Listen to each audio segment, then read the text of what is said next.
Hi, welcome to this edition of a chat with Stephen Sakelerios. Now, I've chatted to Stephen before on the Paranormal Peep Show, and I thought I'd like to catch up with him again, maybe a year or two down the line, to find out how he's doing. So, first of all, welcome, Stephen.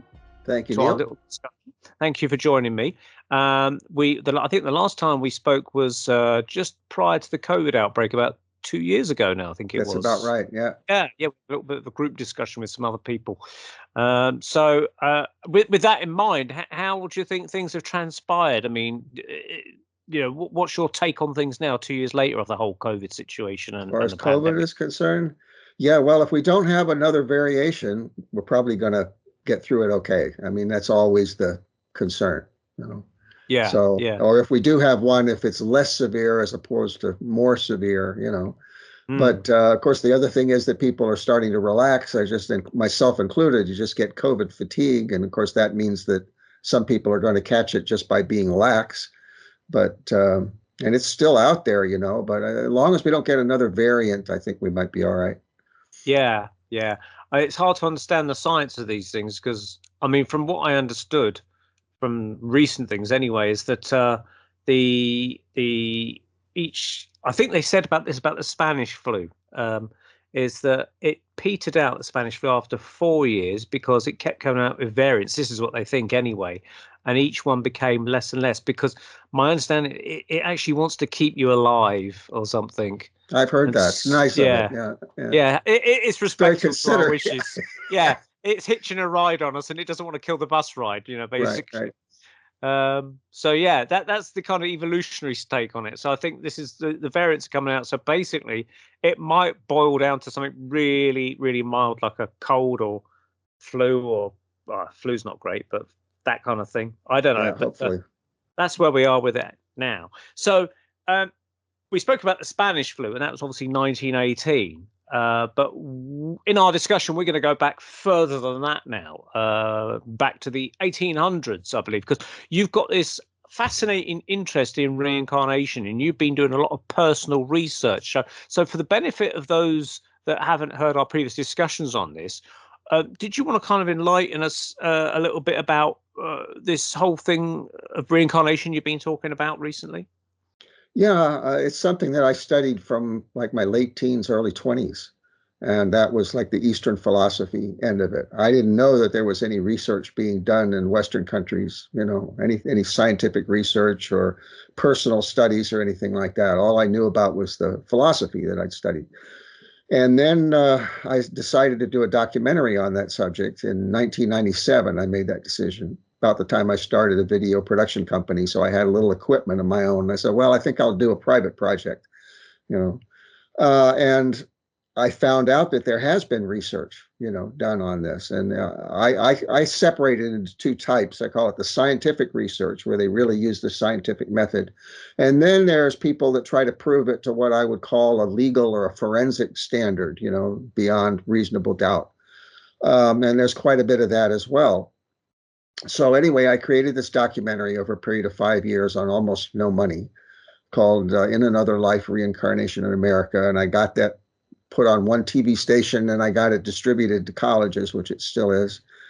And that was 2003. And in 2005, I found a possible case of my own.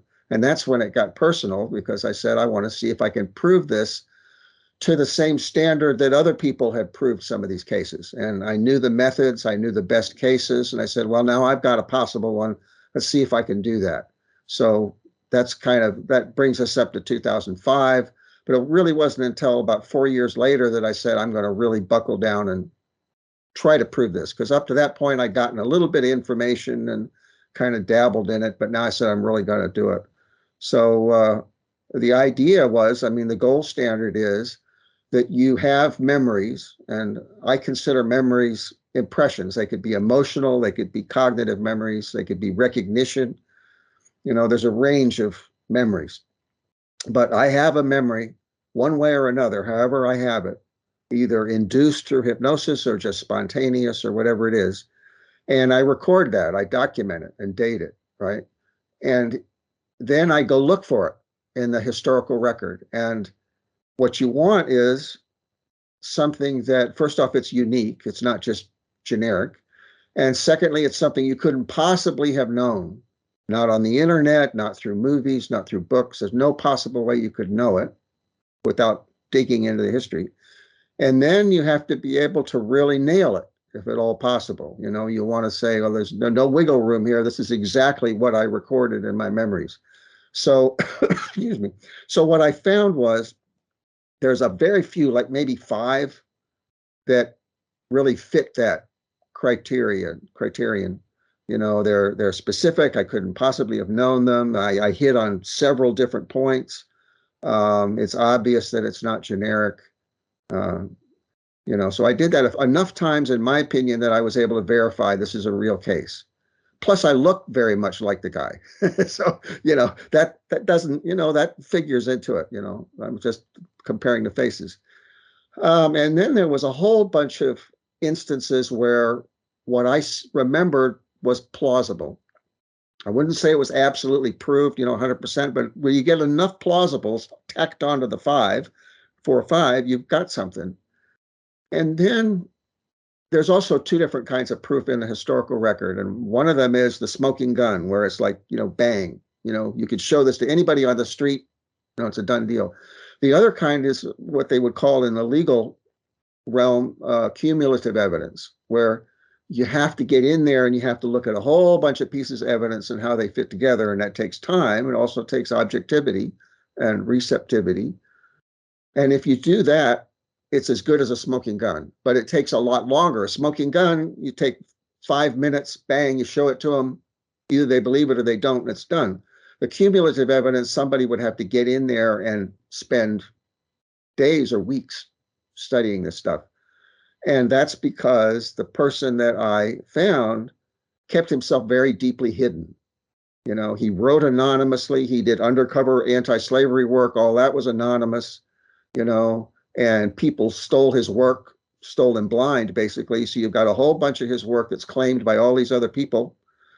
And it's very difficult to get in there and prove all of this, you know. So that's another kind of proof. And I've got a whole lot of that. But again, that requires somebody with an open mind coming in and spending a month immersing themselves in your data, which very difficult to do. So far, I haven't succeeded in getting anybody to do that. So, but I have it. You know, it's been 12 years. You know, that was 2009. So it's been quite a long time now. I've been doing that. And who was you suggesting, or who do you think you were in this previous lifetime? Well, the fellow's name is Matthew Franklin Whittier, and he was the younger brother of a famous American poet of the 19th century, John Greenleaf Whittier. So, and I just came across a picture of his, you know, online. I was actually following another lead because I'd been told in a psychic reading many years earlier that I'd been a female writer in maybe 1920s or 1930s on the West Coast of the United States. So I was looking for names. And I found a name that seemed familiar, and I looked it up, and I said, oh, this is the wrong era. This is the 19th century, and this was the late 19th century, and this is a woman, but she's on the East Coast of the United States, not the West Coast. She was a writer. And I said, boy, that seems familiar. You know, I don't think I was her, but I don't know what it is about this, but it resonates. So I sent it to a friend of mine who also has a reincarnation case. His name is Jeff Keene. This was like a month later. I sent it to him and I said, Jeff, I just feel like there's something to this. Well, he went into the website and he found this guy's picture and he sent it to me. And it's very close. I mean, it's a very close resemblance. But I didn't even pick up so much on that. I looked at the eyes in this etching and I said, that's me. I know that's me. It was very deep sense of recognition. And that's where it started. There was hardly any information on that. It had his name. It had that he was an author, that he was a brother of John Greenleaf Whittier, birth and death dates. That's all that was on there. And all this I could prove, by the way. So, you know, but the similarities are astounding. And I didn't know about any of those similarities. And as I said, I guess I vaguely was aware that he looked like me, but I didn't really even pick up so much on that. It was just the eyes. So that's who we're dealing with. So a feeling, you have a feeling, but if you present that to, say, someone like a lawyer or someone like that, they would presumably say something like, well, you need more than just a feeling that you feel that you was that guy. I mean, first of all, you got to prove. It's very difficult to say there's such a thing as reincarnation. I mean, you can intellectually talk about it, but has it been proven though that there's such a thing as reincarnation, that you can actually, because you're trying to prove something that's spiritual in a way. It's like trying to prove the existence of God, maybe, but I mean, how does one go about proving the case of reincarnation and then presenting a case and saying this is definite proof of reincarnation? Because you're trying to prove a hypothesis that most people would be closed-minded to, especially in the West. In the East, maybe not so difficult. Well, it's been proven many times over, and to a very high standard. The problem is the prejudice against it, and there are people that will insist that there's no proof of reincarnation, and there is. I was just watching a video a little while ago where the person presenting this on YouTube was saying that, people will say there's no proof of UFOs, but there is. You know what I'm saying? Well, it's the same way with reincarnation. There's plenty of proof. The problem is the prejudice out there, which insists that there isn't. But again, there's been proof to the scientific standard, and there's been proof to what I call the legal standard. And on the scientific end, you have primarily the work of Dr. Ian Stevenson, who studied small children that the readers may be familiar with. You also have a fellow named Dr. Peter Ramster in Australia who used hypnosis, and he would hypnotize just ordinary people there in Australia, and they would have these memories and draw things and whatever, and then he'd take them. Like if the memory was in England, he'd fly them to England or France or wherever it was and film them at the place that they said, and there were the things that they said were there. You know what I'm saying? So that's also scientific work. He's a psychologist. And then there's the legal standard. You have people like one of the best cases is a fellow named Captain Robert Snow, who was the head of homicide investigation for the city of Indianapolis, and a co-worker who used hypnosis in the course of her work dared him to have one of these hypnotic regression sessions. And he tried to put her off, and he tried to put her off. And finally, just to get her off his back, he said, all right, I'll do it. Get it over with. So he had this session, and now he's trained. He's a trained observer, and he's trained to be absolutely objective and honest about whatever he sees. That's very important. He has very high credibility. Okay. So he reported that he sat there in the chair for at least half an hour and his back hurt and he didn't experience a darn thing, And then all of a sudden he experienced being plunged into this three-dimensional experience of a past life. And there were three of them. And I mean, this guy was so deep under that he had the experience of walking around in the past life as though he had all his senses working and everything, which is rare. The first one was like caveman days or something, really primitive. And the next one, I think he was a ceremonial virgin in like a temple or something, back in who knows how far back it was. Of course, neither of those things can be proved, right? But the third one was as a painter.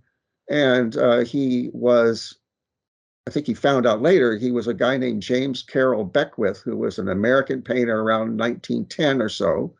And he decided that there were 30 points that he could either prove or disprove. And he wanted to disprove it. It bothered him.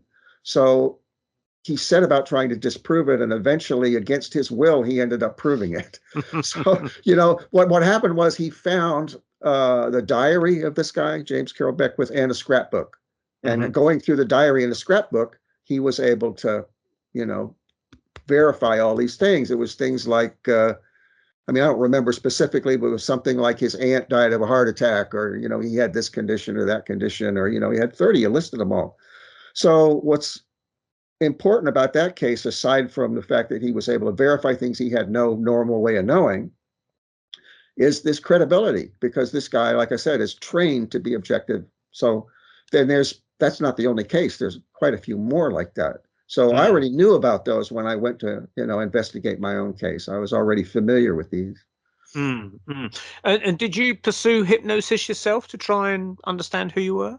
I did. I tried 2 sessions. Wasn't the only method I used, but I kind of mixed and matched methods for the various things I studied, I did. I didn't go very deep under. I wasn't what they call a good subject. I kind of went into a light trance, and then I would dip down and then pop back up.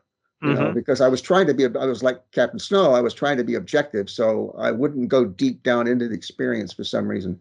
But what happened was when I started to go down into it, memories would bubble up. It's kind of like, anytime you're talking with somebody and maybe you're talking with somebody you went to school with and they say, oh yeah, I remember Betsy, whoever it is, and I remember this teacher, Mrs. Jones, and whatever, well, it's like that. Suddenly I'd remember something. And a few of the things I remembered, one or two, I was able to verify. So there was at least one very strongly verified memory that came that method. And there were some that came through the other methods. And what was the other methods besides the hypnosis? Well, one of the things I did was to try to expose myself to elements of that past life. And I worked with a volunteer researcher this first year, and she was skeptical actually, but she would send me elements of Matthew's life, a picture or a list or some fact about it or something like that. And then I would have a reaction to it and I would jot down those reactions. So, for example, she sent me a list of names of his coworkers from later on in his life.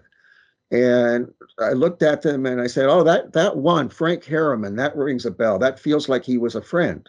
There's something about that name I picked up on. And then I forgot about it. And about a year later, she sent me the same list and I forgot that she'd sent it to me the first time. And I went through and I picked the same guy. I said, that name means something, And then I found online, I found a story that ostensibly he had written. And turned out, it took a long time for me to ferret this out, but it was actually a story that Matthew had written, that I had written in his past life, right toward the end of my life, about something that we had done, a place we had visited. And apparently I said, go ahead, you just publish it under your own name. That was fairly typical. I think he would do that. But it actually was Matthew's story. And it means that they were close enough friends that they went to another town and they went through this experience of, exploring this cave and so on. And then I found his photograph. Now, this is where it gets interesting about research.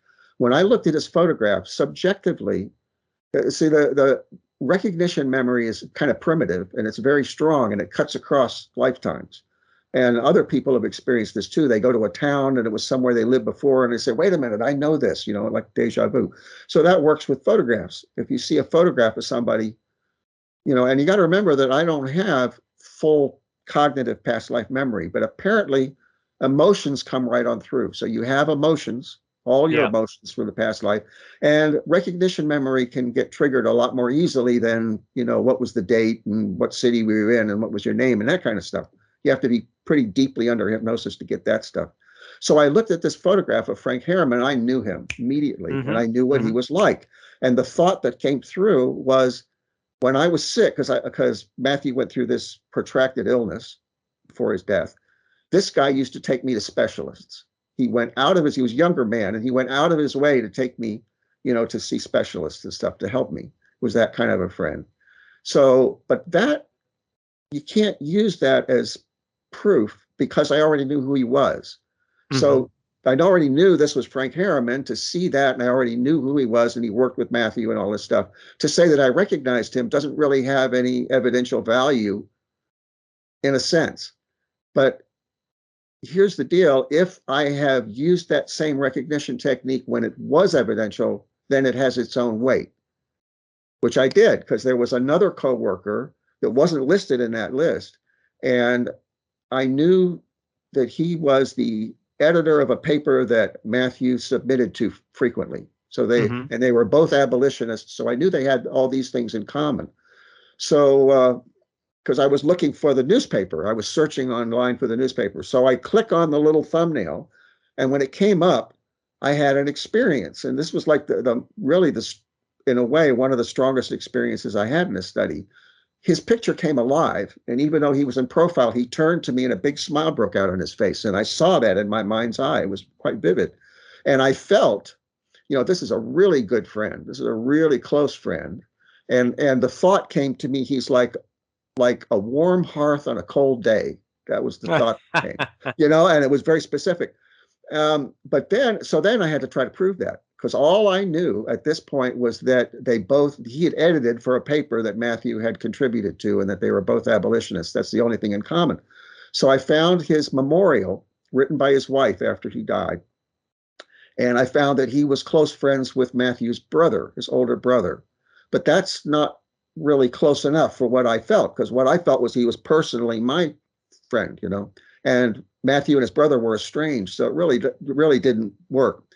So then I read down, and toward the bottom of this memorial, it said that he had worked at the same place Matthew had worked for 14 years among this little group of people. So now I had not absolute proof that they were friends. They could have been enemies and worked for 14 years, But now, given everything else that they had in common, that they were abolitionists, that they worked for the same newspaper, it even said they both had like a sarcastic sense of humor. So everything that they had in common, and they were 14 years working together in this small group. Now that recognition memory I had made sense. And to a certain level, it's proven.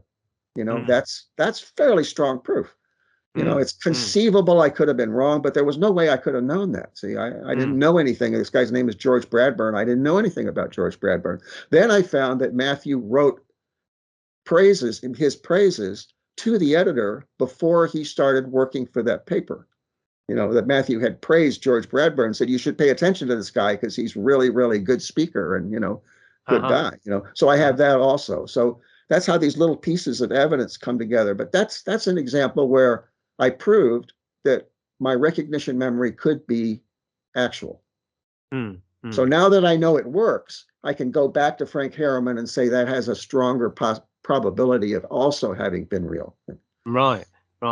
And what's the connection with the Edgar Allan Poe story? Remind me of that. That's quite interesting. Oh, yeah. Well, let's see. In hypnosis, out of the blue, and we're talking when I first started, like I think it was 2009, the year I first started, I suddenly remembered having a meeting with Edgar Allan Poe, a personal meeting. And a lot of times the first impression is the most reliable thing. Then when you try to stretch it out and say, what was the circumstances and why was there a meeting and all this other stuff, especially when I wasn't really deep under hypnosis, I don't necessarily take that so seriously. Might have been some truth in it, might not have been, I don't know. Again, I mean, I had memories that checked out 1, 2, 3, 4, 5 on all the points, so it could be correct.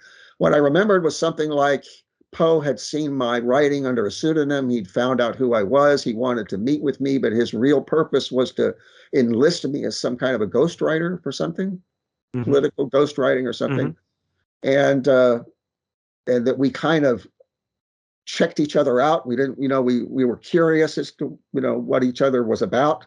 It wasn't really a friendship, but like, I want to see what this guy is like, And I even remembered us smoking pot together, like out of a pipe, right? But I did remember that it was on a little cabin with a broad front porch, and that it was kind of up high. And what I remembered was that it was unfinished, that the wood was like blonde, like it had just been hewn, that it wasn't really finished. And I don't think I ever saw a picture of Poe's cabin in New York, but that's what it looks like, except it's finished. It's not raw like that, but it's a cabin kind of up high on a raised area with a long, big front porch in the front. I don't know. I can't say that's proved or not proved. I don't know. What I do know is that I didn't want to research it because I didn't want to spoil it. I said, I don't want to get into this. I want somebody else objective to come in and do it. And I couldn't get anybody interested. And finally I said, look, I got to get into this myself. And that was some years later. And the more I got into it, the more I said, but by that time I had seen a lot of Matthew Franklin Whittier's poetry and a lot of his work. I knew his style.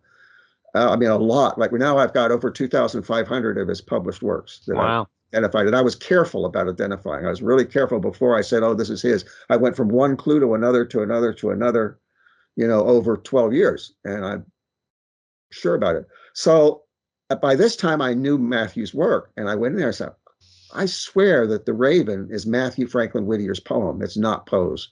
And likewise, Annabel Lee. And likewise, Some Words with a Mummy. At least those three, that's Matthew's. And I got a whole bunch of examples that are just like it, The Raven is actually, that was Matthew's preferred meter and style in poetry. And I got 30 examples, something like that, including some that were published before. But anyway, then I found out things like I found out that he was in New York City at the time. He was working as a critic, as a reviewer. in New York City at the same time that Poe was doing that, like a block away. Mm. And then I found that, I mean, I went from one discovery to another to another. What I found was, to try to keep it really short, what happened was that Matthew had written this poem in December of 1841, a few months after his soulmate and wife, Abby, had died. She died end of March 1841. This would have been December 1841. And what happens is, basically, you can cut to the chase with this. The whole first half of the poem is literal. Everything happened exactly the way he says. And this was Matthew Franklin Whittier's style. He wrote from real life, and then he might jazz it up, or he might take some philosophy out of it, or, you know, but basically he wrote from real life, and he would change things up enough to where you couldn't identify himself or the other people.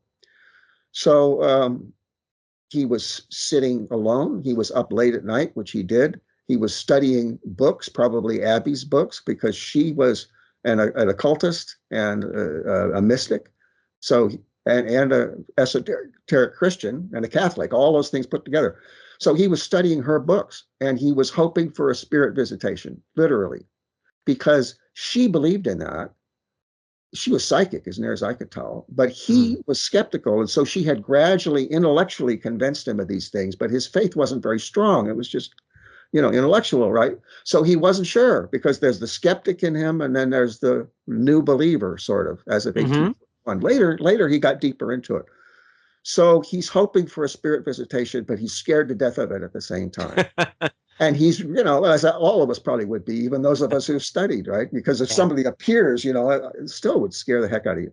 So he's reading her books, and he's hoping for a spirit visitation, and he's up late, and he's grieving. He's really temporarily insane. And all that's real. None of this is imaginative, see? And he hears something at the door. And you know, gets chills, right? So he thinks maybe it's her. So he opens the door, and there's nothing. There may be a bird at the window or something, see? Well, the rest of it, the raven was something else. He manufactured that, and the raven comes in and sits on the bust. See, there really was a Buster Palace. Everything's literal, but except the raven. See, that's symbolic. But everything else was what actually happened to him. So then in 1842, in early 1842, Matthew, for some reason, he's just starting to get over his grief a little bit. And he decides to share his work. First off, he writes all of these tributes to Abby, to their courtship and about her death and everything else. He writes all this stuff, poetry and prose. And then he decides he's going to share this stuff with what they call the literati, the known literary figures of the day. And he starts mailing it out or showing it to them in person. 95% of these people are honorable, and they give him feedback. You know, he's trying to make a name for himself, and he's trying to get his work out there, and he's trying to get some feedback. And 95% of them probably gave him feedback and would never dream of using it. But there were a few imposters out there, people that were trying to build their literary reputation on other people's work and to play the role, you know, to play the like an actor. So Edgar Allan Poe was one of those people. He really was an imposter. Most of the stuff that you think is his, I don't think was really his. See? And there's a few other ones, like Elizabeth Barrett Browning over there in England was another one. He sets poetry to her. So in 1844, she publishes like 5 of his poems as her own, including one called Lady Geraldine's Courtship, which was almost verbatim a description of his courtship with Abby when she was like 15 and 16, except he's age progressed her. She was the daughter of a marquis. He has age progressed her, put her in England, and made her the daughter of an earl. Otherwise, it's basically what happened. So that comes out in 44. In 1845, Matthew submits The Raven to American Review, which was a brand new monthly journal, okay, a literary journal, and it's accepted. And Matthew apparently would do this. He would kind of give a housewarming gift to a new journal, especially if he knew the editors, you know, but he would do it anonymously. They wouldn't know it was his. See, so he sent this thing in anonymously. He signed it blank Quarles. Now, Quarles was Francis Quarles. Francis Quarles was a poet, English poet, who was very severe and very austere and very deeply religious. And Matthew had reviewed his poetry back in 1831, so he was quite well aware of it. And I think that was one of Abby's favorites. It would absolutely fit if that was one of Abby's favorite poets. So here's what I feel. And now we're getting into my subjective feeling. I can't prove this, but I think what happened is that because Abby loved Frances Quarles and because she was an unbeatable debater, this woman was absolutely smart as a whip, and you could not beat her in a debate. I have some evidence for that. She's extremely smart, brilliant. And so she would debate with him mostly about these occult issues, like prescient dreams. Well, back in 1830, Matthew, when he was editing for a newspaper in New York City, he would make fun of that. He made fun of astrology. He made fun of prescient dreams. He even talked her out of astrology for a while. We know that from one of the poems that she wrote, see? So then gradually he came around. But apparently she would argue these things with him and she would win because first off, she was psychic. So she really did have prescient dreams and she could prove it, I'm sure. So he called her Abby Quarles. It was a double entendre. It was a joke. He called her Abby Quarles, see, because she loved quarrels and she could quarrel, right? That's why he signed the Raven blank Quarles. Blank is for Abby, the woman that he wrote it for, see? And the whole thing is about Abby. Well, that's why he signed it Abby Quarles. There's no reason in the world that Poe would ever use Quarles as a name. First off, Poe didn't use pseudonyms. So people will say, oh, he was required to use one for American Review. That's not true. I have a physical copy about 15 feet away from me.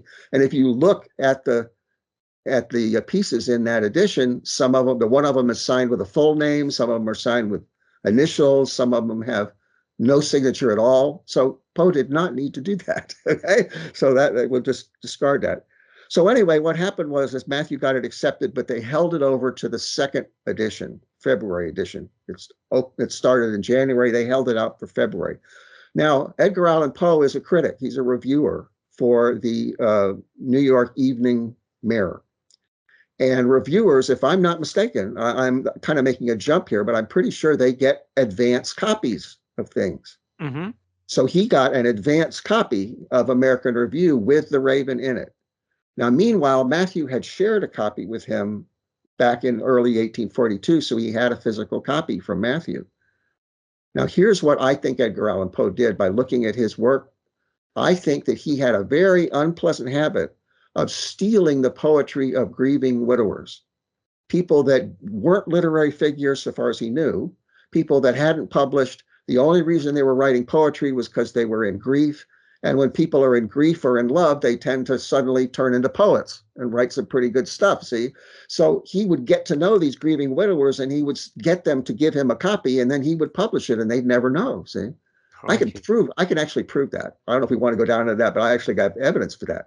So he tried to do the same thing to Matthew, but he didn't realize that Matthew was not actually a neophyte.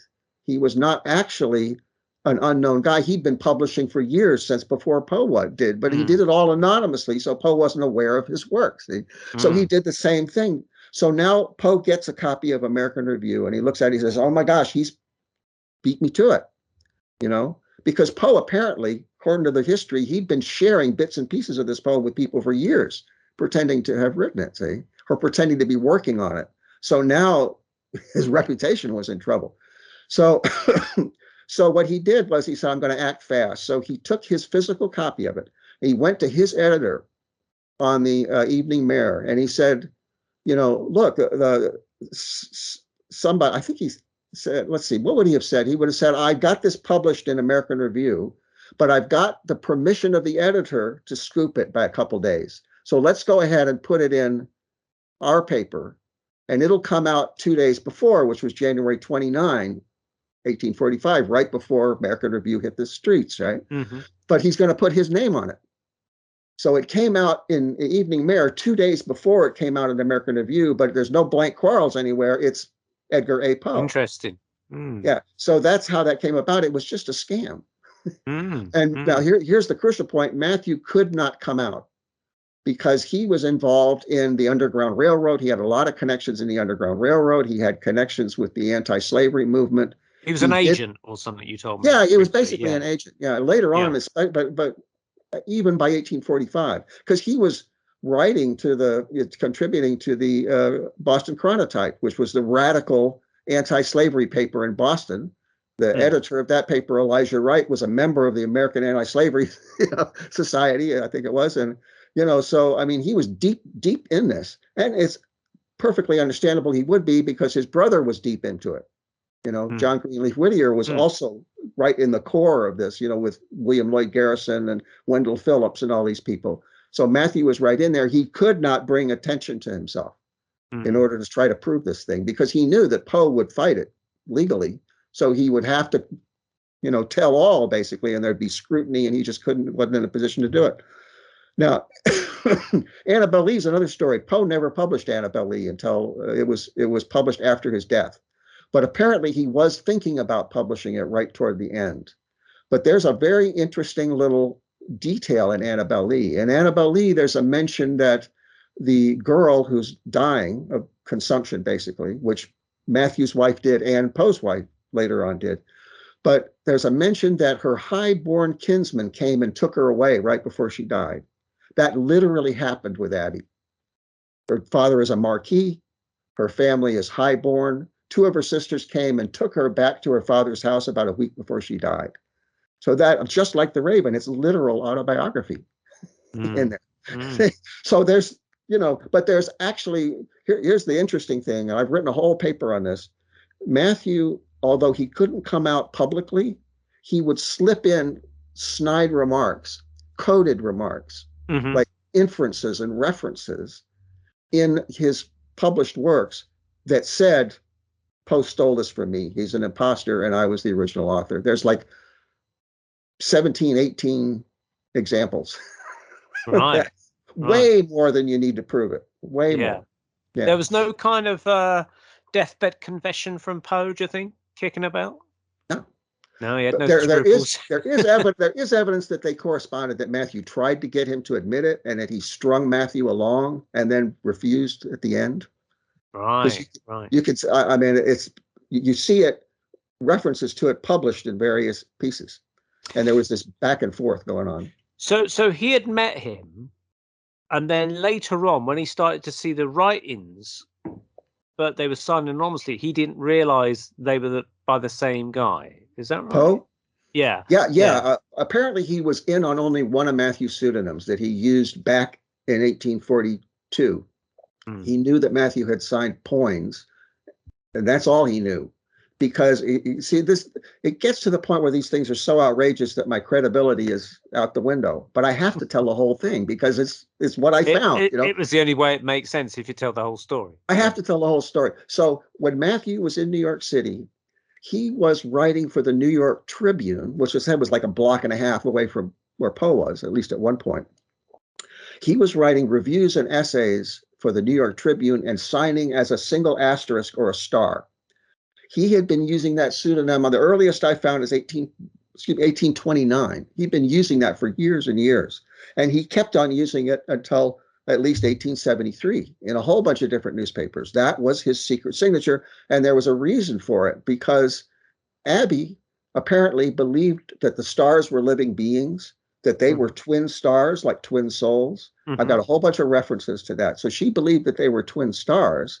And he would sign as a star, or very rarely he would sign as two stars for that reason, because it was like Blank Quarrels, it was a tribute, to her. There's tributes to her all through his work. You just have to know what you're looking for. He basically kept her memory alive by writing all these references to her. See, so signing as a star was a reference to her. But I recognized his writing immediately as soon as I saw this stuff. I said, oh, this is his series. And then I looked it up because, my knowledge of 19th century history is from studying Matthew Franklin Whittier and anything that branches out from him. But I don't have a degree in history. I haven't studied, the whole field, right? So I look it up. I say, oh my gosh, all of this is attributed by historians to the transcendentalist and feminist Margaret Fuller. She's not so well known now, but she's still pretty famous. She actually knew Poe, but so all of that work was attributed to Margaret Fuller, but that was all Matthew's work. So, Uh-huh. but Poe reviewed it thinking it was Fuller's. So he didn't Mm. know that Matthew was also the author of that series. Is It's where I was. quite complicated, isn't Yeah, it's it? very complicated. Especially now, here's where it gets really interesting. When Poe published The Raven under his name a couple days earlier, people said, "Oh, look, this is awfully like Geraldine's courtship, Lady Geraldine's courtship that Elizabeth Barrett, future Elizabeth Barrett Browning, had published the year before. It's so much like it, and there's an identical line in there, almost identical, about purple curtains. I mean, it is." You put them one on top of the other, and it's basically somebody stole from somebody, you know. So they assumed that Poe had imitated, first off, the style, and Yeah. secondly, that he'd actually pulled that line out of it. Mm-hmm. Well, the truth was they both stolen from the same person. And Matthew had repeated the line because the purple curtains was something nostalgic that apparently was Abby's. And they were purple because purple is related both to spirituality and upper class. You know, Mm-hmm. there's a reference also to I think in The Raven there's a reference to a velvet purple cushion, and velvet's expensive. That was Mm. before velour, right? So velvet's expensive, so somebody had to be wealthy to have a velvet cushion. See, and so he talks about how he puts his head on it, you know, the way, you know, that she would, and brings her memory back and so on. That's in The Raven, I believe. So, but that was Abby's velvet cushion, and it was her purple curtains. Mm. That's why Mm. it's in both the poems. Well, what Poe did, he said, I'm in trouble now. I didn't know these identical lines were in here. So he decided to go with it. Damage control. So, and he's very clever, see, in a superficial kind of way, but he's very smart. So when he published The Raven in a compilation, The Raven and Other Poems, at the beginning is a dedication to Elizabeth Barrett. And it's Mm-hmm. lavish, you know, the most, you know, the best female poet in the world, and on and on and on, you know. He dedicates this thing. And the reason he did it was that so people would say, oh, he did plagiarize that line, but it's Yeah. because he admires her so Yeah. intensely. Yeah. Yeah. So, Yeah. but that's much better than people figuring out that they both had stolen from the same Right. poet. Right. Oh, that's very interesting. Now, Yeah. when we last spoke, you said something about that you had memories of going up into a up the stairs or something. There was a door that wasn't there or something like that. What was that again? Remind me of Okay. that. Okay. So this is one of the most strongly proven memories. I thought it was the most strongly proven, but then I saw a couple little loopholes in it, which I'll be honest about. But I had a memory. Well, first of all, I don't remember which came first now, but there's a letter from Abby to Matthew's sister, the only letter I ever found. And it's very enigmatic, but what she basically says is, I'm not allowed to see Matthew. I can't see him. He's sick. He needs my help. I'm really kind of at my wit's end here, you know, because I can't see him. She can visit his sister. She can write to his sister. What she does is she tricks his sister into showing the letter to Matthew. Well, the long story short is that they had eloped. It took me a long time to put all this together. They had eloped. She had decided to go back and make peace with her father, and he'd immediately had her arrested. And he was going to try to charge her with having stolen her own property, because in that day, a girl's property belonged either to her father or to her husband. And since he was going to contest the marriage, it belonged to him, and she had stolen it. So he used that pretext. I think he wanted to send her to a boarding school in Paris, is my Mm. feeling. I Mm. can't prove that, but there's, you know, I feel that very strongly, that she was terrified of being sent to Paris to a boarding school where they would crush her, basically. Because my Yeah. understanding of those boarding schools is that, like, there was an example I read of a girl that was kind of rebellious, and they made her scrub the marble steps on her hands and knees, and she was a cripple from then on. Oh, They destroyed her knees, you know. So she was terrified because she was very independent. So anyway, she conceived an idea, and she used code. And the code she used in the letter was, let me see if I can remember it. Show him the letter because he can decipher my writing, and he's a privileged child now. Okay. And to Elizabeth, it would just be, you know, just kind of. But what I've learned about the code that Matthew and Abby both used was that if it sounds like it doesn't have any context, that it's just out of the blue, that's code. You know? yeah. So Yeah. what it's right. So what privileged child meant was that Matthew would tell her that he felt like a privileged child when they had sex. You know, Mm-hmm. when they could be intimate. He said he felt very privileged, you know. And so she would say, well, you used to call me a privileged child because of my background. Now you're the privileged child. See, she made a joke of it, right? So it meant sex. Privileged child meant sex. So when she says, show the letter to Matthew because my handwriting is so awful and he'll be able to decipher it. And he's a privileged child now. So she shows it to him. As soon as he sees that phrase, he knows exactly what she means. She wants to get pregnant. And that's the way she's going to get out of the situation. So that's what they did. So I knew that, but I don't think I'd put it all together, but I think I had the letter at this point. Okay, so then I had a memory and it was very vivid. She's leading me up the stairs and halfway, this is what I saw in my mind's eye, halfway up the stairs on the right is a little door cut into the wall. And I'm not sure whether I could see the door very clearly or not. That part I think I added in later to fit the picture I found, so I'll leave that out. But it was cut into the wall.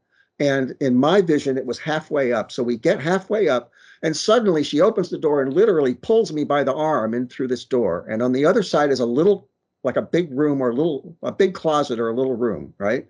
Mm-hmm. And we make love in there. I think I like jump up on a dresser or something, and she jumps into my lap, and we have sex, and she's impregnated, and we leave, because she wants to get pregnant. So I dutifully comply, right? But so I had that vision. And what's clear in the vision is that it was halfway up the stairs. It was on the right. She pulled me through unexpectedly. And it was a little room in there. And we had sex in there. Those are the points that I remember. So then I found finally I found where Abby's family home was. I found that there's a famous house across the street from it. And that in that house across the street, they have that situation. You go up the stairs. It's not really halfway up because you couldn't put a closet or a room halfway up the stairs because it would be in between the two floors. Between floors, yeah. But it actually looks that way visually because what happens is you get up to the top. There's 3 little steps and 3 little steps, and it goes to a door that's cut into the wall on the right. Okay, and so and that's very rare. I only found like 2 examples of this. And the other example is the house next door, which used to be on Abby's family property, according to the realtor. And there it's on the left, but it's exactly the same configuration. It's a very strange thing because as you go up and you're about to go left up onto the 2nd floor, these steps stick out. They're in your way and there's no railing. So that's actually kind of dangerous. So what I figured is this had to have been a room where the servants could get the linen, and it was centrally located so they could go downstairs or upstairs. Mm-hmm. It was as close to the downstairs and upstairs as it could be. That was the purpose of it. But the one in the house that was across the street from Abby's family, that had been turned into a bathroom, had been converted. But the house on the left, it was still there. It was a room 9 by 9 behind the door. So now I don't know where this took place, whether there was a similar, so apparently whoever built these houses was the same guy and he built the same stupid, configuration, whether it was in the house that Abby lived in, whether it was in this house across the street, I don't know. But apparently what happened was that her sisters arranged this whole thing. If it was the house across the street, maybe they knew it was empty. I don't know. The thing is that there's a mural in there on the walls, a painted mural on the walls that had been there at the time, would have been there, and I didn't remember that. I didn't see that in my vision, right? But still, that's the only place that configuration exists. There's a few others. Hypnosis. Have you discounted the idea of doing hypnosis as a form of tapping into the subconscious? No, because I got one memory that was even more strongly proved than that one through hypnosis. Okay. And where are you? Yeah, go for that one. Yeah, I'm going to take maybe 5 minutes. Yeah, sure. Okay, so I'll try to keep it kind of short.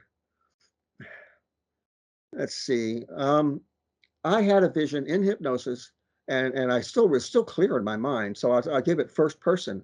I'm in a big open area, like a town square, and I'm pretty sure it's in Portland, Maine, because I knew Matthew had lived there. So I had that information.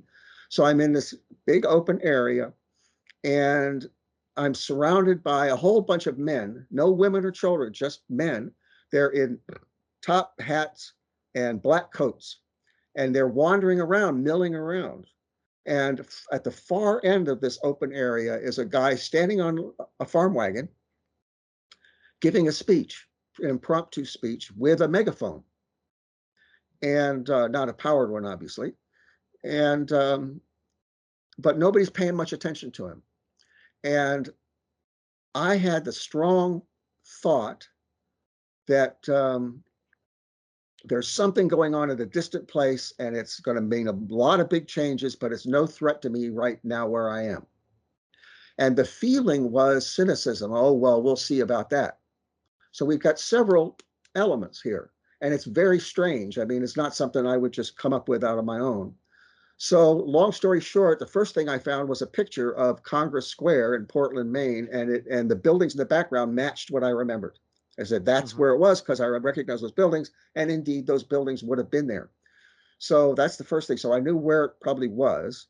And then I came across a reference in text, a one-line reference that there was a great meeting in Portland, Maine, and it gave the date, and it said that it was January 26th, 1861.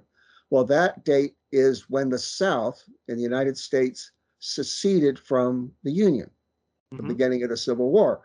And Portland, Maine had a citywide meeting of voters. Now, there's at least 5,000 men. Only men could vote. So there was at least 5,000 because Portland contributed 5,000 men to the Civil War. So it probably was more than 5,000 voters because you got old men and whatever. The city hall where the meeting was held had room for 2,500. It was filled to overflowing. We got that from the newspaper reports. And the rest of them were spilling out. They would have gone to the two town squares. And there was a tradition of stump speeches, so probably there would have been people giving impromptu speeches. The newspaper report said that the city of Portland was unanimous, that they wanted to try to be conciliatory to the South and beg them not to leave and all of that, the conservative position. But the liberal paper said that the meeting was stacked. It was rigged with conservatives. Okay, so that means that the liberals, and Matthew was radical, he was an ultra liberal, they would have been in the town squares giving their own speeches. But a lot of people wouldn't have been paying attention because you would have the conservatives in there also. So Matthew was correct in his thought that there was something big going down that was going to mean big changes, but it wasn't a threat to him immediately. But the cynicism, oh, well, we'll see, had to do with this idea that we're just going to placate the South and we'll be nice to them and we'll give in on a whole bunch of things and they won't secede. Okay? And he was cynical about that. He was cynical about that because he was connected with William Lloyd Garrison, who was a disunionist, who wanted the South to leave. So Matthew was on the radical end who actually wanted them to go, you know. So that's why he would be cynical. There's only men because it's voters, and only men could vote. They're milling around because they couldn't get into the main meeting and they didn't really want to listen to this stump speech. So the whole thing fits. It's January, so they're wearing coats because it's cold. You know, everything fits. Bang, bang, bang, bang down the line. So, and that was under hypnosis. And again, I wasn't under that deeply. It just all of a sudden it came up, and I saw this thing. You know. And I had no possible way of knowing that. There's no way I could have known it. Yeah. With other people that have had like past lives, like for instance, injuries, they come back or tend to be seen to come back as marks on the present day body. Is there any kind of? I mean, you talked about that you thought you resembled Matthew. Is there like any marks or any kind of other possible signs that could be attributed to injuries from necessarily a previous life before that, or in Matthew's own lifetime, that you might think, oh yeah, he had an operation and I've got a scar here or something like that? No scars, but again, the face is very similar, but there are some physiological problems I have that Matthew had. I see. Yeah, like frequent urination, and he partly died of cystitis, you know, things of that nature. Yeah, a stomach. He had what he called dyspepsia, which is stomach problems. I have that now, you know, heartburn and stomach problems. So, and insomnia. He had insomnia, and I also have insomnia. So on several counts, I've got some of the same health concerns. Yeah. Crikey. Now, you also sent me a newspaper cutting from around that period of time, I think. I can't remember the year it was. Yeah, it's 1855. Yeah. 1855. Was that from the town that Matthew was in? That was from Portland. Yeah, that's the same town. Okay. Yeah. and it was a spiritualist meeting. People attesting to phenomena that they'd witnessed, because from what I understand is that a lot of people had doubted what had happened in this seance meeting, and so a lot of these people put some testimonies together and had asked the publisher or something to print them in the newspaper. That was very interesting. Was that just something you happened to come across and you thought, oh, I just thought that was interesting, or was it something to do with the actual research into Matthew itself? Or Well, one thing leads to another. So I knew yeah. that he was signing as a star, and there was one article, actually the first one I found, where Matthew talks about the Portland Spiritualist Association, which he belonged to. So I said, I bet that's him writing that. And then there's a letter from Matthew to his brother that talks about his involvement in that group, said that he preached 4 spiritualist sermons and things of that nature.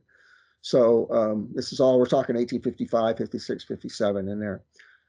So I knew that Matthew, also there's another booklet that group printed, which I think Matthew Ghost wrote, but at any rate, his name is on the, they would request that something be published, and then all the people requesting it would sign, and then there'd be the letter printed in the front of the booklet that they had requested it be published. So Matthew's name is in there as one of the officers, because it says the undersigned officers of the club request that you publish this, and there's Matthew's name. So we know he was an officer of the club, probably the treasurer, since that article about the group goes into their finances more than one normally would, right? So what happened in 1855 is that a subgroup, an investigative committee of this Portland Spiritual Association, decided to scientifically investigate physical mediumship, these seances. And they reported, Matthew probably wrote the report, although it's unsigned, and Matthew's name is there underneath the report as one of the men who witnessed these various phenomena. So to me, it's significant because, first of all, this is like 27 years before the Society for Psychical Research was founded. So I know that Matthew Franklin Whittier was doing scientific research into physical mediumship 27 years before that group ever started. And they say they're the first, well, they're not. Yeah. So, and then secondly, it's a very interesting parallel between that life and this life, because I'm investigating, phenomena in this life also. So I've just picked up where I left off, and instead of investigating physical mediumship, I'm now investigating reincarnation, but it's the same pattern. So that's pretty interesting evidence in itself, especially when, like I said, when I recognized myself in that etching, I had nothing to go on. I didn't know he was a spiritualist. I didn't know he investigated paranormal phenomena. I didn't know anything about him except that he was an author, So see, so now we got this incredible parallel between the two.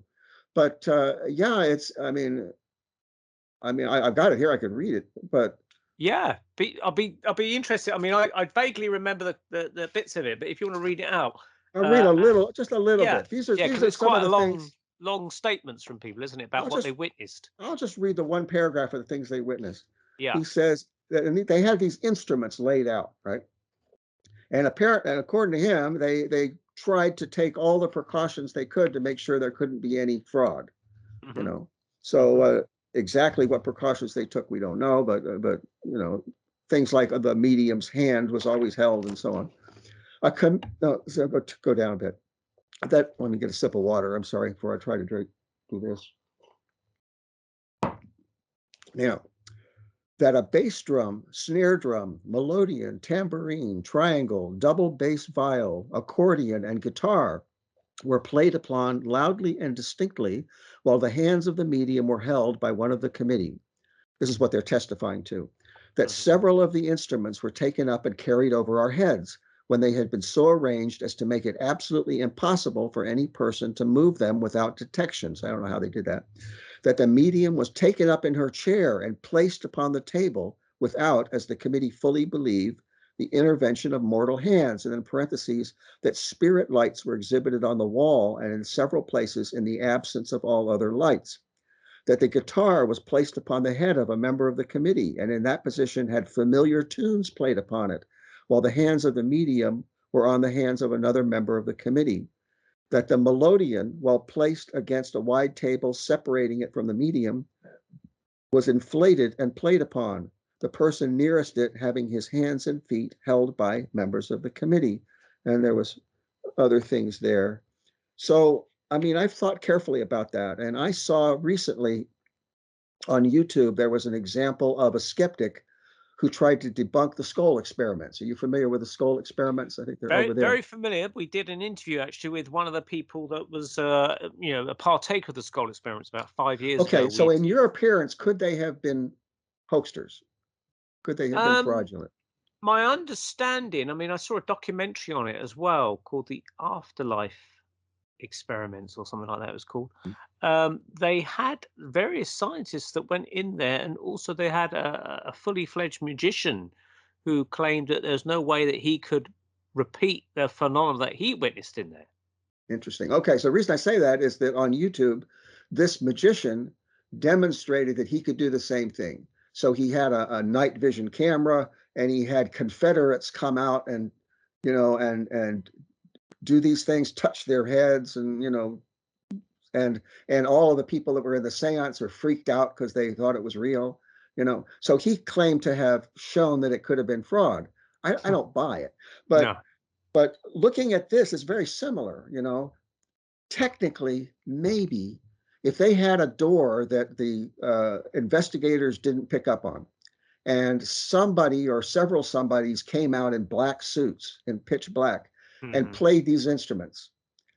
Now, how do you get the medium up on the table? Well, she could have climbed up there, and then they put the chair up there, and then she sat on it. Mm. And then in 1855, how do you project lights on a wall? It's Mm. not easy in 1855 because there's no electricity. You've got, Mm. lamps.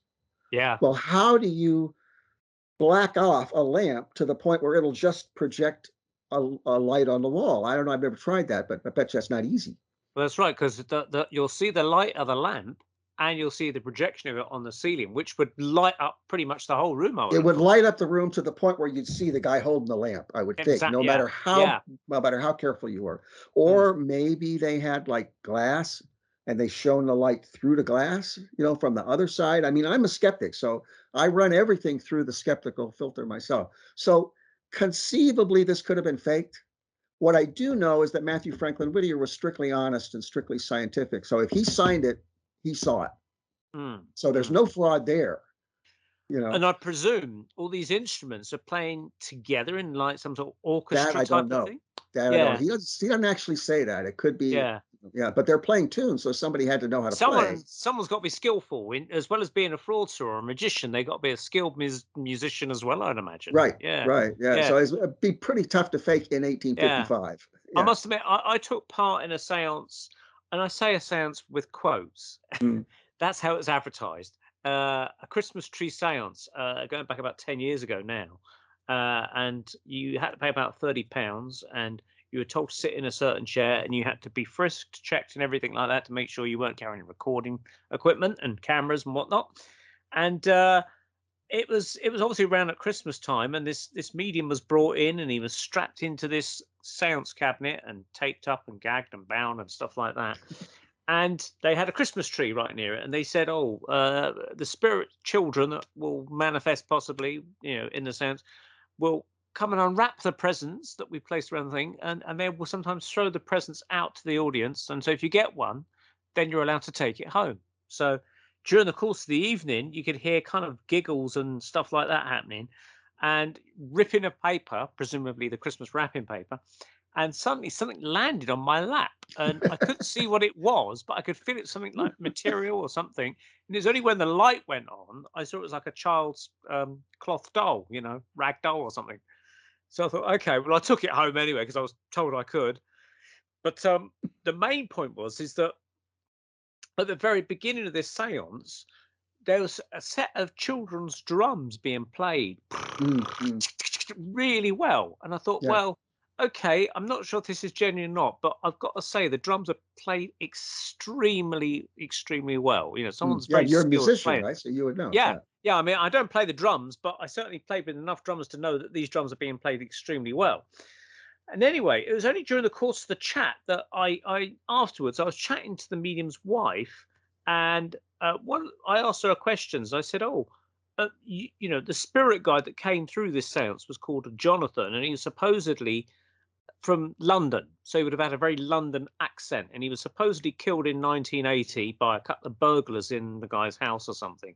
So he would have had a very, very East End sort of, almost presumably if Jack the Ripper was around, he would have spoke like Jack the Ripper. All right, mate, yeah, like that, what you might call the Bronx of New York or something like that. Right. That's the kind of accent I'm talking about in England, a very East End London accent. So when I actually heard this Jonathan Spirit Guide speak in the seance, it didn't sound London East End at all to me. It sounded very much like the actor Richard Harris out the Harry Potter films. Now, Richard Harris, the actor's Irish, so he had a kind of an Irish lisp about him, and so, oh, hello, good afternoon, and good evening, and welcome to our Christmas tree seance, And I kept thinking, well, that's a bit odd, but it also happened to be that her husband, the medium, was also Irish. So I said, well, how can it be that he's got a supposed London accent, but he sounds Irish to me? And she goes, oh, I didn't really notice. And I thought, bloody hell, you're married to the guy. You should surely notice these things. But then she happened to say that the medium's brother was also sitting in the front of the audience, in the front row. So I thought, well, hang on, this is all looking increasingly dodgy to me. You got the wife of the medium in the front row, then you got the medium's brother in the front row, and then I thought they're Irish. So I thought, hang on, there's a thing in Ireland, I'm sure it's something called the Boys Brigade or something like that, where you get these young kids, like the Scouts or something, but they would play drums going up and down the streets of Belfast, playing these drums really professionally. And I'm thinking, well, it's not unreasonable to think that the brother, being right near this Christmas tree, could have picked up the drums in the darkness and been a skilled drummer or something. I couldn't rule it out. So that was that. And then also they said they'd materialized the hand of Jonathan under the seance lights. They'd have these two infrared lights and they would be lit, and they would lift the curtain up a little bit. Now, I happened to be sitting in the aisle seat of this seance, and you saw this hand come out from underneath the curtain that was there. They invited this gentleman to come out and shake hands with Jonathan, which he did do. But before he did that, he wanted to lift the whole curtain up like that. He went to go and lift the whole thing. And immediately the wife said, no, don't do that, she said in panic. And I thought, oh. And so he goes, oh, okay. So he just shook the hands of this hand, and it sort of went away. And I heard someone say in the sort of semi-darkness, saying, oh, that's dematerializing, I think. Because I was in an aisle seat, I decided to check this out. I went right down, and I could lean because there was no one on my left-hand side because I was on the aisle seat. And looked right up as far as I could up this gap, and I saw the hand slide back on the floor. Now, if it's going to dematerialize, you'd think it kind of dissolve into the floor or something. But then I saw it lift up like that. You see, I thought, I'm pretty sure it's attached to a person. But we was all invited at the end. They felt a bit more confident. We was all invited at the end to go and shake hands with this materialized hand. So I got in the queue of people, and we all went up, one person after another, and I shook the hand, and it felt like a human hand to me, and it gave me the thumbs up and stuff like that. And I thought, I'm not so sure about this. Wow, that's what you want to do, really. So afterwards, when I got home that evening, I was so suspicious it was a fake thing that I looked up on the internet, and I typed in the name of the medium and a Christmas tree seance, and I found a report that someone had filed, like a review, and they'd been to a previous Christmas tree seance about 4 years prior, and the whole thing read exactly as it had unfolded for me. So it was almost like I was reading a script of the performance I had seen. So everything had been done almost like a magician act, obviously, because we've been talking about magicians. And magicians obviously have to rehearse everything in order to be a successful conjuring trick of sorts. Sure. And I suspect that this thing was done completely like that. And that's why it read exactly how I had seen it on the evening that I had seen it, because it was a complete rehearsed scam, I think. And so I thought, well, if I ever went there again, they obviously checked me for cameras and recording devices. How could I really expose it or test it in some way to say this is a scam, because it's a very difficult situation. And I thought, well, hang on, I'm an oil paint artist. I paint with oil paints. And although I'd have to put my hands up and I'm checked and frisked for cameras, I could theoretically, and I haven't done this, but in theory, if I had to, I could sit in the car park in the car with a tube of oil paint, squirt, and it comes out like toothpaste. Squirt a little bit of red oil paint, just enough onto my Oh, finger, and then then put a plaster over it so it's covered up, you see, yeah, because yeah, they yeah, would yeah. not think twice when they see a plaster on your finger. Oh, he's cut himself. And so it keep it all dry. And oil paint takes a few days to dry anyway, so it'd still be good for that evening. And then if they invited me to, go and shake hands with this mysterious hand again, I'd make sure I'd be the last person in the queue because I want to be the guy that when I unwrap my plaster, I'd rub Yeah. the hand all with oil paint. Because Or you could be the first, and everybody would. yeah, but that makes it harder to detect. But spirit, if you're genuine spirit, you could deal with that. But if you're a down to earth person, the only thing you could wash that off with, ironically, is white spirit. And I doubt very much if they had any white spirit on them. Right, right. So I would go round the kitchen area afterwards where everyone's having their cups of tea and biscuits, and I'd spot the guy with the red hand and say, I caught you red-handed. It's great. Yeah. Yeah. But Yeah. yeah, I, these things are hard to prove, aren't they? They really are difficult. it's difficult. I went to a seance once. It was actually here. It was the same group that Matthew had belonged to, only current. And they had a seance, first one I'd ever been to. And they had a little table, little wooden table, and it was very easy to tip. And they were tipping it. I mean, they were tipping it.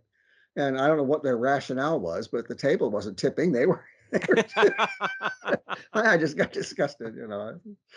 Yeah, that's interesting because I went to this is about sort of 5 or 6 weeks after my mum passed away, and I was invited to go to this haunted pub to investigate a haunted pub thing, and I wasn't that keen on it, but I went anyway because I was asked to go along, and they had a small table which they put onto the big table in the pub. Mm. Simply for the fact of practicality, rather than everyone leaning over, hurting their backs, trying to touch this table to make it move, someone, I think it was the medium, decided it was easier just to put this table on a bigger table, Mm. and we'll put our hands on top of this tiny table around, and it was leaning and things like that, and it actually leant over on two legs, which defied physics because it could lean so far that even if you were holding it, the whole thing would tip over. Mm. But the medium said, now try and push it back onto Mm. two, so it goes back to normal, back to 90 degrees upright. And we was all pushing it, and it just stayed at this angle of 45, I don't know, 50 degrees, 45 degrees, I don't know what angle it was, 45 degrees, I think, of like that. And no matter how hard we pushed, it was locked in that position.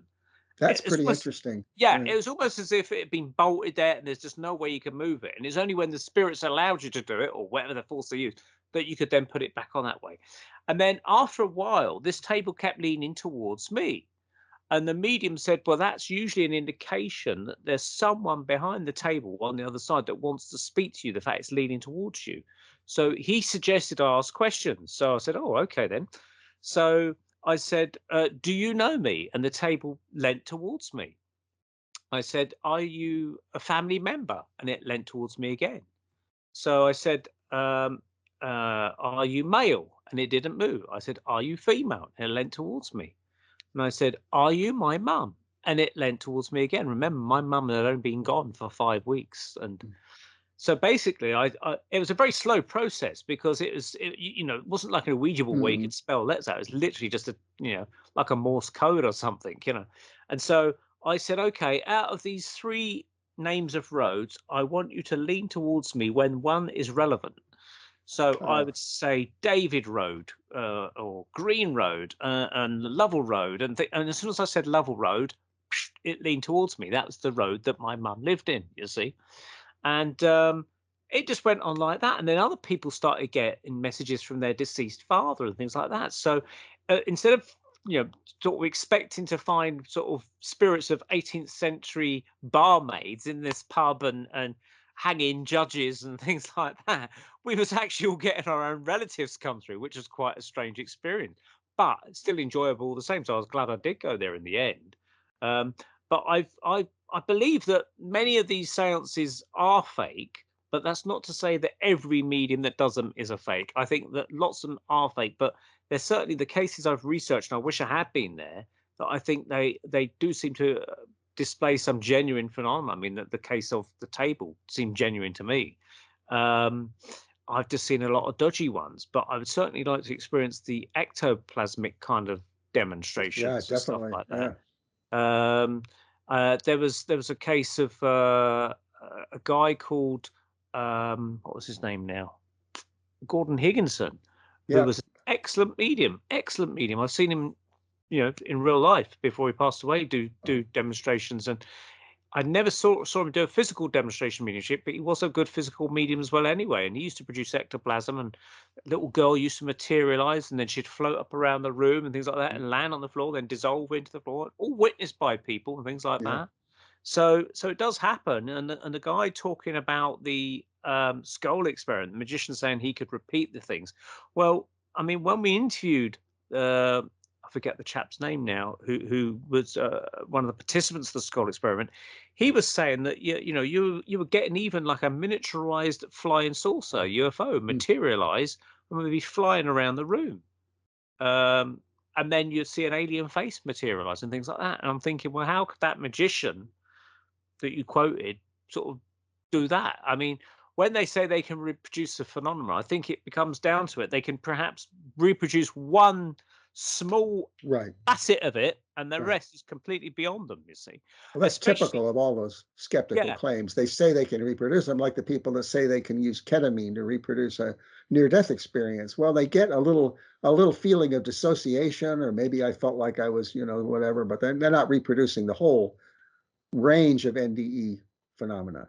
well, that's right. Because I mean, with the NDE things, you got the experience of someone that was floating out of their hospital bed or something, and they floated up to the next floor, and they could overlook part of the roof, and they spotted some plimsolls or pumps or something, a trainer left on the roof of this hospital, and it's only if you leaned out the window at a certain angle would you be able to see this. But this person that went out their body saw it apparently, and that's how they proved There's that they'd gone out their body. several cases like that. Yeah, they're dismissed because they're quote anecdotal, and so therefore they can dismiss them. But that's Yeah, nonsense. Yeah. yeah, yeah. Well, the trouble is with the anecdotal stuff is that they asked for like five scientists to sign to say it happened. But with anecdotal stuff, when you're going to have an out of body experience, you haven't usually got five scientists standing by with their clipboards to verify it. And even if they could, they can't verify that because they can't go out their body with you to see what you're seeing. Right. Um, this is what makes it very difficult to prove. But it's the fact that people come forward and say they've had these experiences and they thought they were the only person having it suggests there is something really going on there. Well, some of the strongest evidence for that is Kenneth Ring's mind sight, where Right. he studied people who were congenitally blind, and they had a near-death experience or an out-of-body experience, and they were able to see while they were out of their body, and they reported things that could be verified.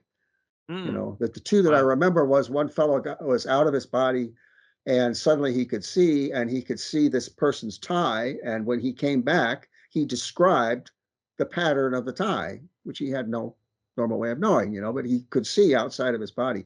And the other one was a lady who went to her friend to see her friend when she was out of her body. And her friend apparently had too much to drink, and she was kneeling in front of the toilet, throwing up and holding her long hair back. And this person described that, and they're congenitally blind. See, Wow. so there's no, unless somebody faked the entire report, Mm. Mm. in other words, you'd have to charge absolute fraud. Yeah. Otherwise Yeah. it's a done deal, because Yeah. even if you have just one example like that, it's a done deal. And Yeah. the Yeah. same thing is true in reincarnation. When I interviewed Dr. Jim Tucker back in 2007, I went to his institute in Virginia, University of Virginia, and interviewed him. And what I wanted to do was give him a chance to talk at length about his work so he could give the strongest examples. Because up Hmm. to then, all you saw in shows was little sound bites where they wouldn't give the strongest evidence that he had. See, they Hmm. crippled him basically. So I said, Hmm. I want the guy to be able to talk freely. So I Yeah. filmed him for, I don't know how long it is. It's still online, like 20 minutes or something like that. And one of the things he mentioned was they had a case in which a little girl had accurately remembered 25 first names from a past life. Wow. And then this is not with like 5,000 guesses and she only got 25 right. She nailed 25, and that's impossible. I Mm. mean, it's Mm. possible to fake that, I mean, well, you'd have to, I don't know how you couldn't fake that, and 25 is like, it's about 20 too many to be anything but genuine. Yeah. Well, the skeptics would say, "Oh, it's collusion." You know, It he would have paid the they'd little have to say girl collusion, yeah. so But much candy or something to say yeah, these yeah. names. But see, Dr. Tucker was careful about things like that. They Yeah. eliminated that. Yeah. So by the time a case is accepted by them as genuine, they've already eliminated all of Mm, those mm, possible mm. objections. I read something recently in part of my research, and I can't remember the name of the book now, but he's a scientist himself. Um, his name will probably come to me after the show's finished recording, but that's the way of things. But he talks about a case where this particular person's being operated on, and I think they almost have like a near death experience themselves. The person that's on the operating table, and what happens is suddenly the body during the operation that's been anesthetized or whatever sits up during the operation and says a name of one of these medics that's around them in the thing, and says something like, "It wasn't your fault, George," or whatever his name is. "Don't feel guilty about my death. It wasn't your fault. You couldn't help it." And that was it. And then they lay down again. And this guy George, with his mask on and everything and gowns, it was just too much for him. He had to leave the operating theatre and was really distraught about the whole thing. And it turned out later on that this guy George, his wife, like a year before, committed suicide. She was a doctor herself. She had committed suicide, Wow. and she had come back through this patient Yeah. at the optimum time and sort of leaned the body up and said, "It wasn't your fault. You couldn't save my life in that time," because he'd kind of found a, I don't know, she had some sort of suffocation problem or something, and he tried to revive her or something like that, and he couldn't do it, and he felt guilty the whole time that he couldn't save her life, Right, and right. so that was a real killer piece of thing Wow. because it was Yeah. witnessed by all these doctors and Unbelievable. Yeah. because they woke the patient up after the operation and they were none the wiser to it, and they said, "How did my operation go?" And they said, uh, "Yeah, Yeah, yeah, it went yeah. fine apart from some issue," and they didn't want to tell her what it was. And so she sort of bugged them and sort of said, "Well, what was the issue?" And so they had to tell her what the situation was. And Yeah. and it was the patient that wrote this letter to the author of the book to sort of say, "This is what happened to me," sort of thing. And Mm. I thought that's incredible, that one. So A good quite a strong one. spooky, yeah, quite a spooky She thing. just very temporarily Yeah, yeah, possessed the person incredible. and spoke. Yeah, Yeah, took the yeah, yeah. opportunity. They Yeah. shared the body in some way, almost channeled her or something like that. Yeah. Mhm. So it's quite a determined part of the spirit to do that. And during that unique time when the husband's working on that body, and Mhm. presumably you'd think that, well, maybe on a higher level of consciousness that the spirit would have asked the permission of the person's body to say, "Can I borrow your body?" Just to say a few words, and it was a higher self that Possibly. allowed them Yeah. to I do mean, it. she was desperate to get the message through, and Yeah, that was the yeah, way that she yeah, did it. Yeah. yeah. Because the husband's not likely to be a guy that goes along to seances or use a Ouija Exactly. boards or anything. So it Exactly. is desperate times call for desperate measures, you see. Yeah. Yeah. And presumably it eases burden of conscience, I Now, suppose. here's the thing. How many of those kinds of things happen that we never hear about, that are never Yeah. reported? See, because we just get the top, top little bit. Yeah. Yeah, we get the cream of the crop stories surface, and there's a whole multitude of other stories kicking about. I mean, it's like the time I spoke to the guy on the plane. I was flying to Spain. It's not to do with reincarnation, this story, but it was, I was chatting to this guy. I thought he was Spanish, and it turns out that he was from Iran. And he said, "What do you do?" And I said, "Well, I'm an artist, and I've been running this fairy museum, which I did in the Orkney Islands back in 2004 and five." And I showed him some photographs of the artwork and everything like that. And I told him a story about some of the research with fairies and things like that, and people had cited them and had strange experiences. And he started then to open up a little bit. And basically, to cut a long story short, he ended up in this mosque with his army buddy because he was conscripted in the army. And they were seeking shelter in Iran from a sandstorm. And his army buddy was having a sleep against the wall. But this guy Hussein said he would stay awake for an hour and they would take it in turns. But unfortunately, he kept nodding off to sleep, he said. And on the third time he woke up, he suddenly noticed this lady crouching down, looking at his feet. And there was a 12-year-old girl about looking at his friend's feet. And because in a mosque, you take your shoes off and socks, so Mm. you're looking at bare feet. And they were just intently staring at the feet. And he thought, where the hell did this person come from? And he tried to wake up his friend. His friend wouldn't wake up. So he started to move his gun like that because he was going to stand up and run away. For some strange reason, he had the gun. But he said that this woman suddenly looked at him in the eye.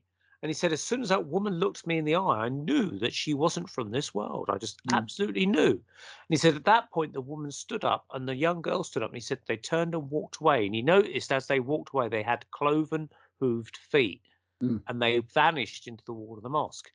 Now, when he told me that, yeah, the hairs on the back of my neck stood up and gave me a shiver down my spine. I thought, oh my God, that's creepy. But that's a story that would have never have been heard.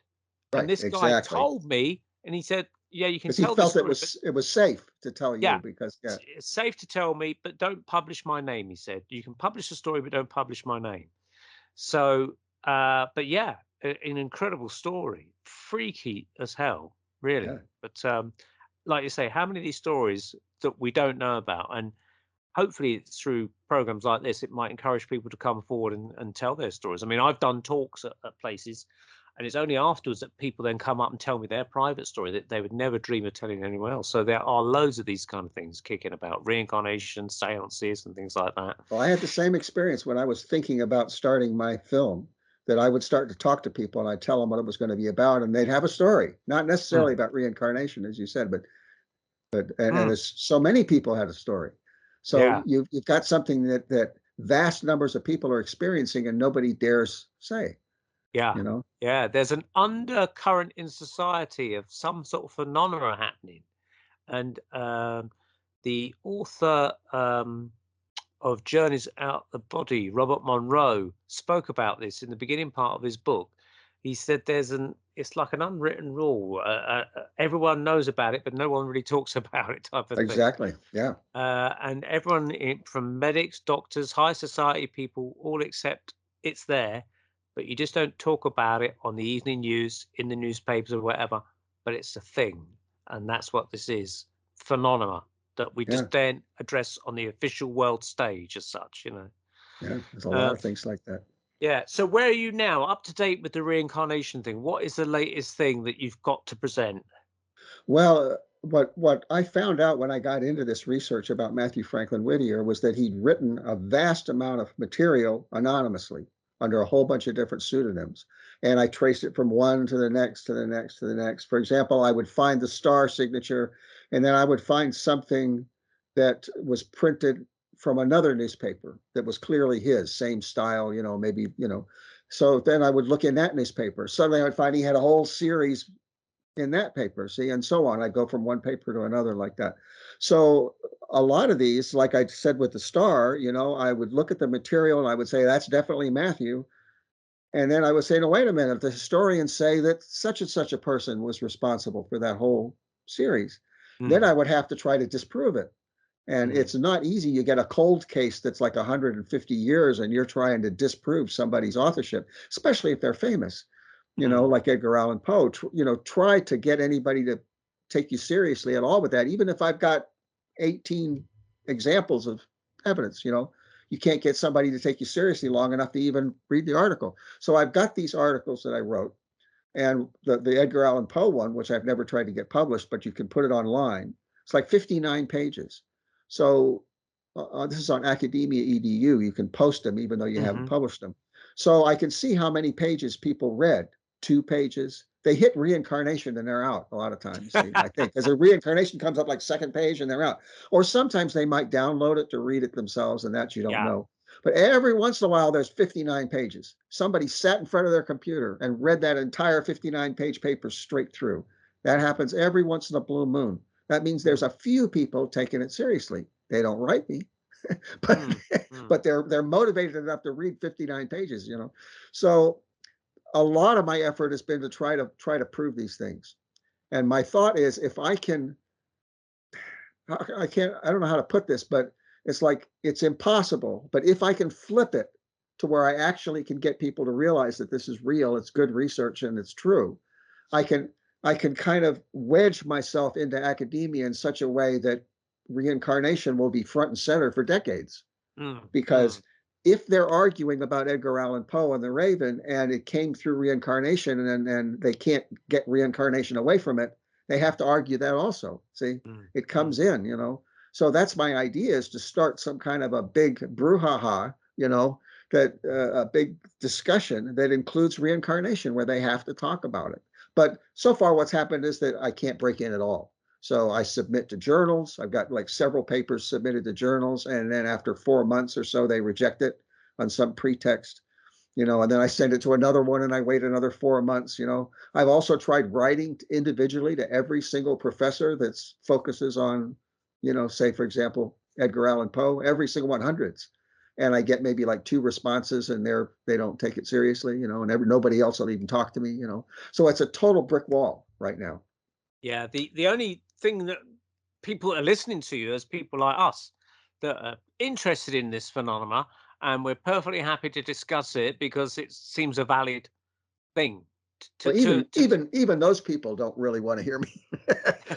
I'm always happy to hear it. I know you are. You're an exception, but I mean, like, for example, I get on a Facebook group and I try to present a little bit of my evidence, and they just ignore it. You know, that's just too crazy. They don't want to. So even those people don't want to talk to me. I think they want King Henry VIII and Cleopatra's and I things guess, like yeah, that. Maybe. I guess.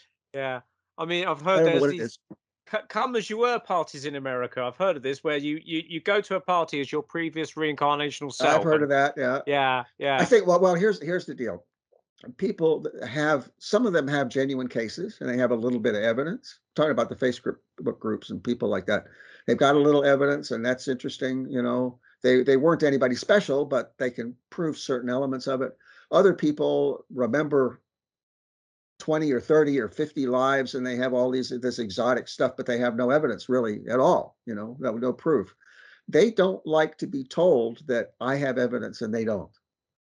They want everybody to be on the same level. In other words, it's all good. Yeah. And that's the attitude. They don't want anybody that's discerning, whereas my attitude is exactly the opposite. My attitude is I put mine through the skeptical acid bath. I tried to disprove everything that I eventually ended up asserting. See? So I've got like 12 years of research and 2,500, you know, cross-reference digitized pieces I can compare, and I can digitally search and everything. You know, I've got evidence. These people don't have evidence, so they really don't want to talk to you when it becomes apparent that you've done all this research and they know they haven't. See, so that's another problem. So it's like the academia. Those people don't want to talk to me because they're skeptical, but the more open-minded people don't want to talk to me because I've got evidence. So I put the two together, but nobody wants that. See, they want one or the other. Does that make sense? It's hard to explain. Yeah. It's like trying to put opposite ends of bar magnets together or something. Everyone's going to bounce away from each other. Right. So they want one or the other, but they don't want both together. And what you need, and that's what Dr. Stevenson and other people have done. For example, like Dr. Gary Schwartz at the University of Arizona. Gary Schwartz, that's the guy I was meaning to talk about. That's the guy that wrote the book. Yeah. His wife apparently opened his mind to these things. So here's the thing. If you go into a doctoral program with these ideas, you won't get through. They won't let you through. Unless you pretend to be somebody you're not, because when you're expressing these opinions and writing papers, you know, with this kind of thing, they won't sign off on it. They won't graduate you. I'm pretty sure. So the only way to do it is if you're skeptical and materialistic all the way through to get your credentials, and then you marry and your wife convinces you otherwise. That, I think, is what happened to Gary Schwartz. So he got the credentials, and he has impeccable credentials, top of his class, you know, whatever. I mean, unbelievable. So I always say that people that criticize his methods, they don't have the academic credentials he has. So they're in no position, you know what I'm saying? So then his wife convinced him. So then he went in with a scientific method and laboratory studies and the star mediums, like 4 or 5 or 6 star mediums, and vetted them. And he had them in a situation where they couldn't see or hear or have any contact at all with the people they were reading. And they're still 70-something% accurate with no contact. You know, they can't hear them, they can't see them, nothing. They just read them, and 70% accurate. So, you know, you've got people like that, but then he gets marginalized. So he's now a pariah, you know, and all of the academicians say, oh, well, it's, you know, bad study design, and, you know, they dismiss it. See, it's dangerous to come out on a limb like that. He was working with John Edwards, I think, in his early Correct. That was one of career. his star mediums. Yeah. Yeah. And didn't you say you saw John Edwards or something in a I saw him demonstration? once. Yeah. Yeah. Because I had studied all of his crossing over episodes Yeah. with the idea that I want to see if I can eliminate every normal explanation I could possibly think of, one by one. So I watched each one of his, and you got all this laundry list of normal explanations for what he's doing, cold reading and whatever, you know. Well, I eliminated every single one because, you know, he's that good. And then I said, but there's a couple things I haven't eliminated. One of them is plants in the audience, which is people that he's put in the audience that he then goes to and that's been prearranged. So I can't eliminate that unless I see him in person. And I can't eliminate editing, that they've edited in just the good ones, you know, and The lucky edited out all the hits. misses. Yeah. So I said, I got to go see him. So I went to see him. There's 3,000 people, you know. So he's up there and he starts talking about this person who had passed. And he says, I think they say, he said, I can't remember, he said chest, like there's something wrong with the chest, blackness in the chest, you know, or vice. I can't remember if it was brain or chest. But then he gives the names, like at least 2 names. And he says, does anybody resonate with that? Well, nobody raised their hand. So then he walks down the aisle and he stands right next to me, but he's facing toward the middle. I'm on the side on the aisle. He's like, I could have reached out and touched him. He's right there. And he's looking into the middle of the audience, and he picks out like 2 people, like a one little area. And he says, it's right here. And so the lady says, well, yes, everything matches, the names and everything match. But he says, it was in the head and then it went to the chest, or some little caveat like that, you know, and that's why we didn't raise our hands. Well, it matched. It's just, you know, there's some little technicality, right? So then he starts telling them. And the one thing he tells them is, you know, you didn't get to say goodbye. And your mother, it's her mother, is telling you, don't feel bad about that. And apparently she had tried to come from California, the opposite coast, and she couldn't get there in time. And her mother had died before she could get there, and she felt terribly guilty. So she starts crying, right? Well, that's fine. And I mean, the names hit, so we've already got some evidence. So then he goes on for another 10 or 15 minutes with the program with these other 3,000 people, and then it's time to leave. And to empty a room of 3,000 people, you got to stand up and you wait till this person goes and that person goes and whatever. And in the meantime, I looked over because it's about 20 feet away from me, you know, and I looked and this girl's still crying.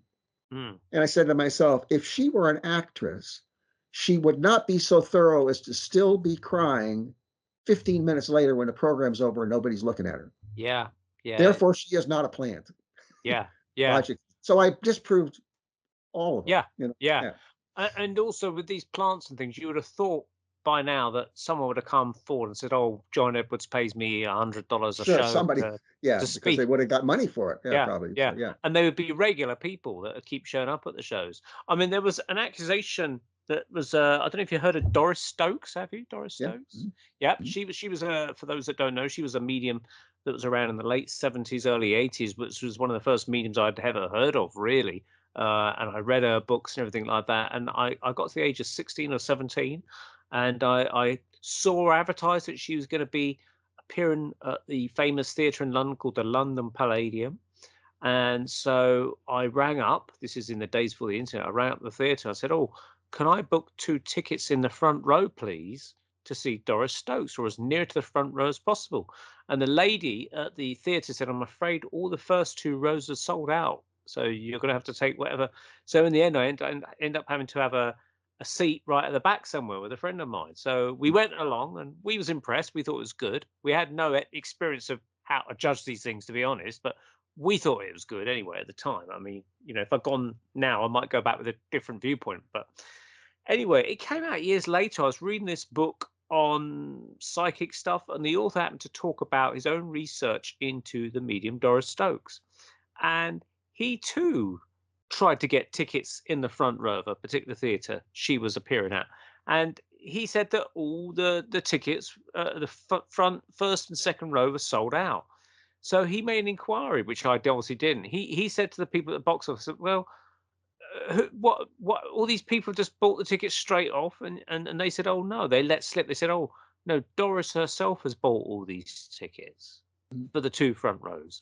And it turned out that what she was doing, and it's not to say that she was totally fake, but what she was doing, that anyone who wrote her letters and says, "Oh, can you bring my little Tommy through?" or something like that, she would invite them to the show and Mm. pay all their tickets, and they'd all be seated in the front and the first and second row of the audience.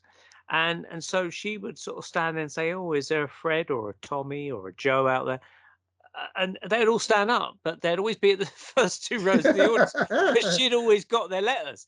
Yeah, And so this guy suggested that he said, "I think that she was probably genuine, but she had this as a backup thing that right. should she dry up on a night, she's got a few names to fall back on where she can say, 'I'm feeling Tommy come through,' because she's already got the information anyway." But I do recall her myself talking to people right up at the back and things like that. So she could do it, I think. But I think this was her kind of safety net, as it were. Well, and Um, it's a lot of pressure on somebody like that. They're yeah, literally under pressure to perform, and they're going to look bad if they have a bad night. You yeah, know, yeah, I mean, yeah. there was one that I followed for a while online, not personally. Well, actually, I did see her in person once. Lisa Williams. I saw Name rings her. a bell. Yeah, Yeah, yeah. she's American. I saw her. No, she's not American. She's British, I No? think. Oh, is she? But Okay. I think so. Yeah, because I remember she had an accent. But anyway, I mean, I've seen her have a really bad day. you know, All right. and some of them, when they have a bad day, they desperately try to salvage it. Oh, Yeah, like that's what I meant to say, or not yeah, literally yeah, that, but things like that. yeah. So there is pressure on them, and some of them are honest enough to say, "I'm just not having a good day. I'm not getting anything." But Mm, some of them are mm, not quite that rigorous. mm. So, but doesn't Yeah, mean they don't have abilities. yeah. No, that's right. I mean, I remember seeing the British medium, Tony Stockwell. Tony Yeah, Stockwell. I've seen him on TV. Yeah. Yeah, and I saw him. Where did I see him? I saw him somewhere at the theatre. Can't remember where. Quite a big place. And he was really good. I felt that he was bringing through people, but he was saying, "Oh, I'm doing so terrible tonight." He was really Mm. criticizing himself, but he Uh, was still pulling the rabbits out of the hat. yeah, yeah. So we He caught looked him on pretty a good to bad me on night, but he was TV. bloody good. Yeah. So he was highly critical of his own ability, but I still think that if we had caught him on a brilliant night, he would have been absolutely outstanding. I mean, I also happened to see him sometime later at a small venue, and I did speak to him, said a few words to him. But the girl I was with, I knew because of previous experience, you could bring a photograph of a loved one through. You could take a photograph, put it in an envelope, and he would say at the beginning of the performance or show, right, bring your pictures and put them in this big pot here at the front. And so he would then, towards the end of the show, he would then stir the pot up of photographs and he'd pick it out. And I don't know how he identified it. I think he showed the photo to the audience. He says, "Can anyone identify that photograph?" And the girl was with, she put her hand up and says, "Yeah, it's mine." He goes, "Right, okay." And he actually held the photograph and put it to his head like that. But he just went on. He said, "This guy, he had his own bar in his house, like alcoholic bar." She goes, "Yeah, that's true." And he died because I remember asking the girl on the way there. I said, "What did this guy die of?" And she said, "Oh yeah, he died of lung cancer, but it was asbestos-based lung cancer." I went, "Oh crikey, sorry to hear that." And as soon as he put it to his head, he says, "This guy died of lung cancer," and then he said, "caused by asbestos." That's pretty specific. And we thought, bloody hell. Yeah, Only yeah. an hour or two before, we said, "How did he die?" And she said, "Asbestos." I thought, yeah, it wasn't, "Oh, I feel a pain in my heart." No, That's he said very asbestos. specific. And so afterwards, I said to him, "How did you get that?" And he said, "Well," he said, "what happened was when I put it to I was shown the lungs, which he said was, to him, that's lung cancer. But then he said he was shown his grandfather's motorcycle that had a sidecar. And he knew for a fact from his life experience that the sidecar was made of asbestos panels. Yeah. And so the spirit world or whoever would always use this sidecar when they wanted to talk about asbestos because he would knew what it would mean. It was his Yeah. own personal symbol. So he said, as soon as I saw the asbestos sidecar of this motorbike, I knew it was asbestos lung cancer. And that's why I said Beautiful. it. So that's how it worked. I thought, crikey, that's incredible. Well, let me give you an example from my own study because I not only used hypnotic regression, but I used two psychic mediums as well. And the original purpose of it was to try to get back in touch with Matthew Franklin Whittier's wife, first wife, the one that was psychic, right? So I felt that she'd been trying to contact me, and I got this medium to help me. And I got a lot of evidence from that one. But then I had another session with another fellow later that year. We're talking 2010. So in December 2010, I hired another one. This guy had been certified by the Lilydale community in New York City. And so, New York. And so I thought, well, okay, he's probably genuine. So we went on, and he described her personality, and he got a lot of things right that I know are right now, having a lot more evidence. But toward the end, he said, I hear Matthew Methuen, and he trailed off on the second thing that he said, but he got Matthew's first name, and he had no way of knowing that. Unless he was literally sitting on the internet. In other words, you'd have to be extreme hoax. And he has a good reputation, so I couldn't find anybody that was able to find him hoaxing. So he's got Matthew's first name, but I couldn't hear the last thing he said. So I said, say that again. I tried to not be excited, right? So I said, say that again, just what you just said. I said, I hear Matthew, and I still couldn't hear the last word. So I let it go because I didn't want to keep pressing him on it. Well, I wrote it down because I was taking notes. I wrote it down as Messuen, Messuen. And later I realized, I'm looking at the map, and right next door to Matthew and Abby's hometown of Haverhill, Massachusetts, is Methuen, Methun. It's the only town in the United States with that name. And something that I didn't realize was he actually worked out of a spiritualist church relatively near there, and in that area, Swampscott. So he would have known of Methuen. So my guess is that he said, I've got to be imagining this. It can't be, because he didn't know where these people were. He says, surely it's not a little town right near where I work out of. It can't be, So he kind of trailed off because he was embarrassed, I guess. But here's what Abby had done. She said, well, Matthew, he could have looked up online, but Methuen, he had no way of knowing, because I didn't know anything about Methuen, and he didn't know. He knew the town apparently, but he didn't know they'd ever been there. So apparently I said they must have lived there, unknown to myself. And then I found evidence that they had lived there for like a month and a half. Oh, interesting. Yeah. See, so she put that in there, like the asbestos. She put that in there as a second thing. Yeah. To nail it. So where, something he didn't know, something he couldn't even have been reading my mind because I didn't know it. It's not ESP. Yeah. And yet she stuck that idiosyncratic specific detail in there so I would know that Matthew was also genuine. Yeah, that's the good thing about some of these things. That it's like the reading I had some years ago with a very young medium called Ross Bartlett in he's from Southampton on the south coast of the UK, but we went and saw him in a town called Ruislip, which is sort of just kind of west of London. And we arrived there late because just trains and traffic and things like that.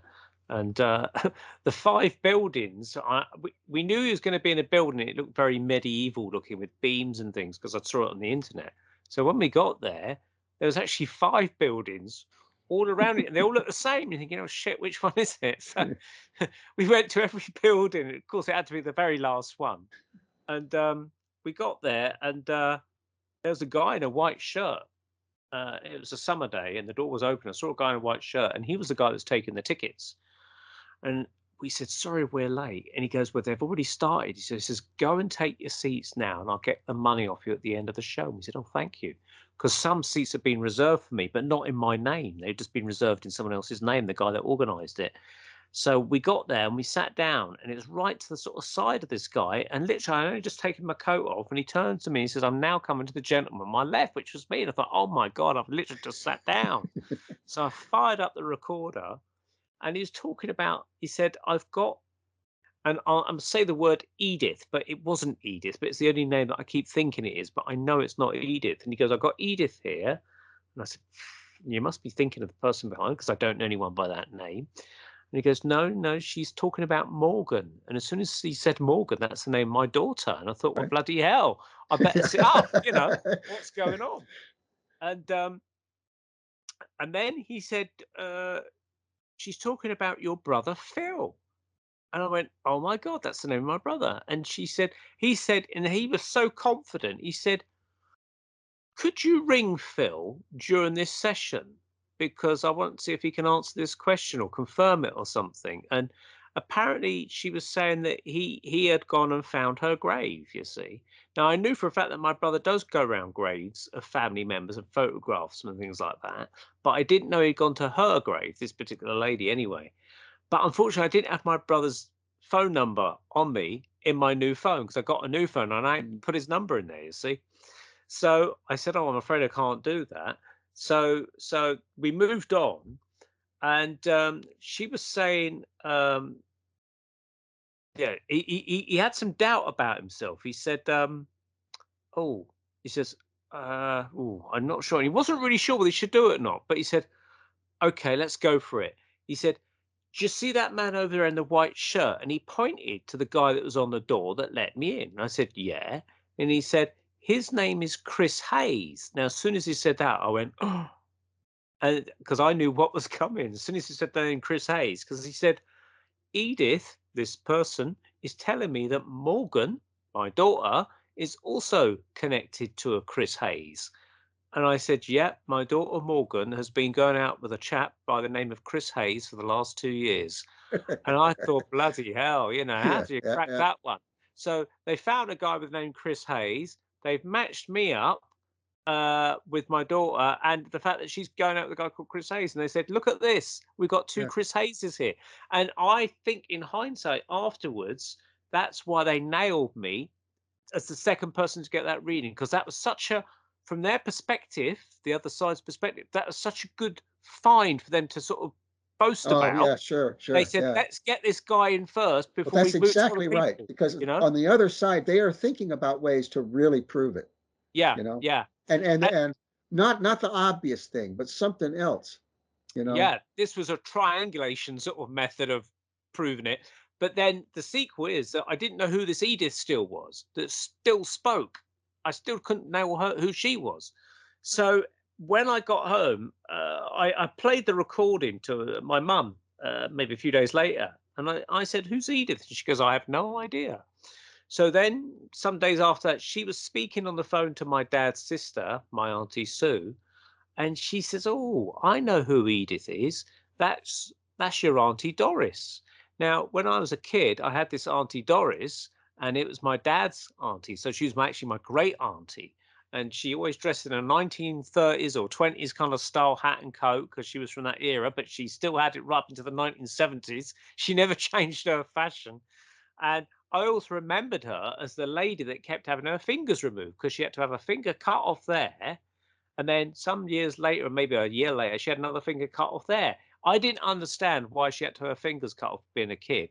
I thought it was stupidly, I thought it was like a hobby that she just liked having her fingers cut off.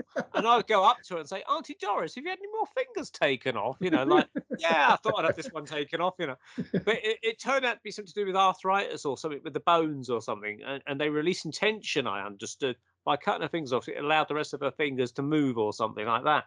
Now, apparently, her real name was Edith, but she never liked that name. Yeah, So there you she used go. her Yeah, second name as Doris. So exactly. she came back using a name that no one understood. But then that was again, it wasn't telepathy. There's no way I could have known that, you see. Yeah, yeah, yeah. Yeah. That's So typical. So they're that thinking on the other yeah, side, yeah, what can we give them that they won't have an yeah, explanation?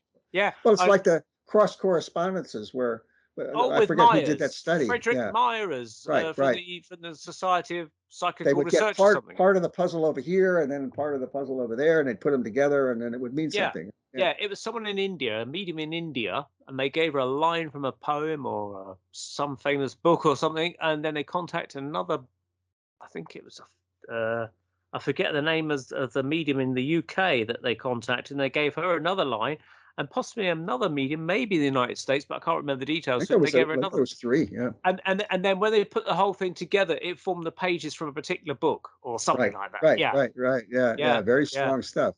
yeah, So, yeah. well, have Amazing. you ever seen or you're familiar with Gordon Smith? He's Yeah, yeah, I've Scottish. seen him. Seen him. Have you? Yeah. I saw one on YouTube where he got not in order, but he got the first, middle, and last name, of somebody, all three, without any guessing or anything. I Yeah. mean, unless you want to say that he looked them up on the internet, but he didn't, that Yeah. excuse just doesn't work, No, I know. I mean, I had I'll tell the Gordon Smith story in a second. But I mean, I had a debate because I saw some comments on are all mediums fake kind of thing on YouTube, and this Oh, guy. they're after him. They're after him. Yeah, I mean, it wasn't Gordon Smith they were particularly talking about. They were talking about it was Paul Denon, who was a magician, and he was claiming that all the mediums are fake, and he was talking to this unknown medium lady, and she was trying to say no, they're not. And so I was reading the comments, and I put actually some might be fake. I will admit to some being fake or not very good, but I said I have seen some genuine mediumship and blah blah blah. And this started off a dialogue between me and this other kind of commentator on YouTube, and we was having a kind of a battle of wits and things stuff like that. So it boiled down to the fact he says, look, because he'd gone over to my LinkedIn pages on the internet. He says, I know, for instance, that I could give you a reading. You worked at the BBC, blah, blah, blah, blah. And I said, well, actually, if you properly looked at my LinkedIn pages, you'll find that I didn't work for the BBC. Yes, I've worked in broadcasting for some satellite TV companies, but I've never, ever worked for the BBC. So I said, if you're saying that that's going to be used as evidence, A, that's incorrect. And no medium has ever talked about any of my broadcasting skills or even mentioned the BBC to me. So I said, that's such a weak argument, the fact that they're going to say that, or they've got everything off the internet. It doesn't work like that, because before the age of the internet, you still had some really good cracking mediums out there. How are they going to work that one out? But getting back to Gordon Smith, I did see him at the place called, I think it's called the London Inner Temple. It's a spiritualist church in London. And I went there by myself. None of my friends could come that day to see him with me. And I sat near the front. I didn't get a reading from him, unfortunately, but he spoke to this Indian lady sitting at the front. Now, you don't really see ethnic minorities at spiritualist churches. It's predominantly white middle-class people. I don't know why. It's just the way it is. But there was an Indian lady sitting in the front of the thing, and he suddenly looked down and he said, I'm coming to you, madam. I've got your mother with me. And she's saying how younger she now looks. She's gone back to the age she was when she was first married. She's not an old lady now. She wants to tell you that sort of thing. And then he says, oh, and she's also telling me about your brother. And she says, your brother, nice chap he is, he will be very manipulative around you. He will wrap you around his little middle finger or his little finger, because he's quite manipulative. So you pay attention. Don't let him persuade you for things you don't want to get involved in, blah, blah, blah. It's kind of a warning, basically. And then Gordon's face dropped and he looked so embarrassed. He went, like shocked. And he says, oh, my God, in his Scottish accent, I've just been told your brother's here in the audience and he's over there. And they point out, and there's right at the back of the spiritualist church, there was this Indian guy right at the back. And he puts his hand up, he goes, yeah, that's me, boss. I'm over here. So obviously, this Indian guy with his sister, he must have been skeptical or something. He must have said, look, I'm going to sit right at the back, so I'm not associated with you. But bang, they found him. They awesome. brought together. Yeah. Oh, yeah. Gordon Smith is awesome.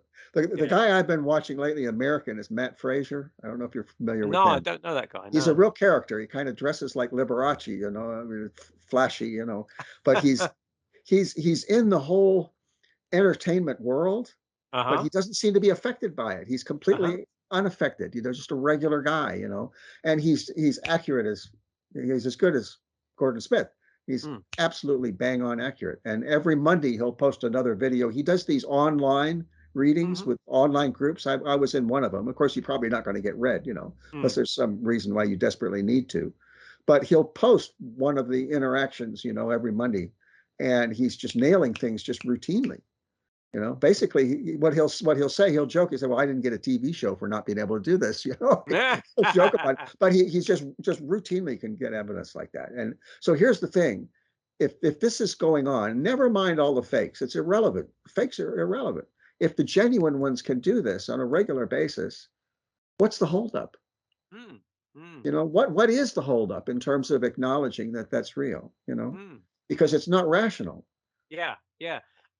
It's like there will be a part of society will accept it, they'll embrace it, they'll love it, they'll value it and things like that. But well, especially when they're hurting. I mean, people who are grieving, they're very strongly motivated, Yeah. I mean, so Yeah, I do know that in the First World War, many people were straying away from the traditional churches and going to Right. spiritualist seances and stuff like that to try and get hold of their lost sons or whatever that lost in Sure. the World War.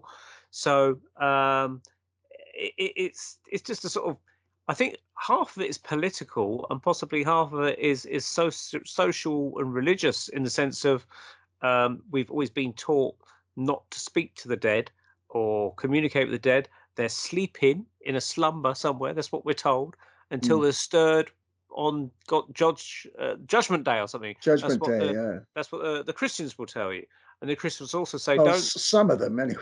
yeah, don't wake the dead. They're actually demons. Blah blah blah blah. They think Yeah. all these Yeah. kind of reasons, etc. etc.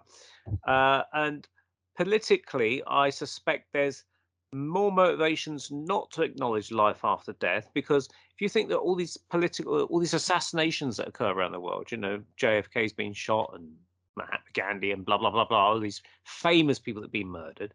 Now, if you could prove life after death, and Mahatma Gandhi or Marilyn Monroe or JFK comes through and says, yeah, it was the CIA, or yeah, it was so and so that got me, or blah blah blah, or Princess Diana, and it's all officially recognized and it's all accepted, then basically they have to open up a can of worms which they don't want to open up. Well, and these things happen, and then they're just shut out of history. History gets rewritten.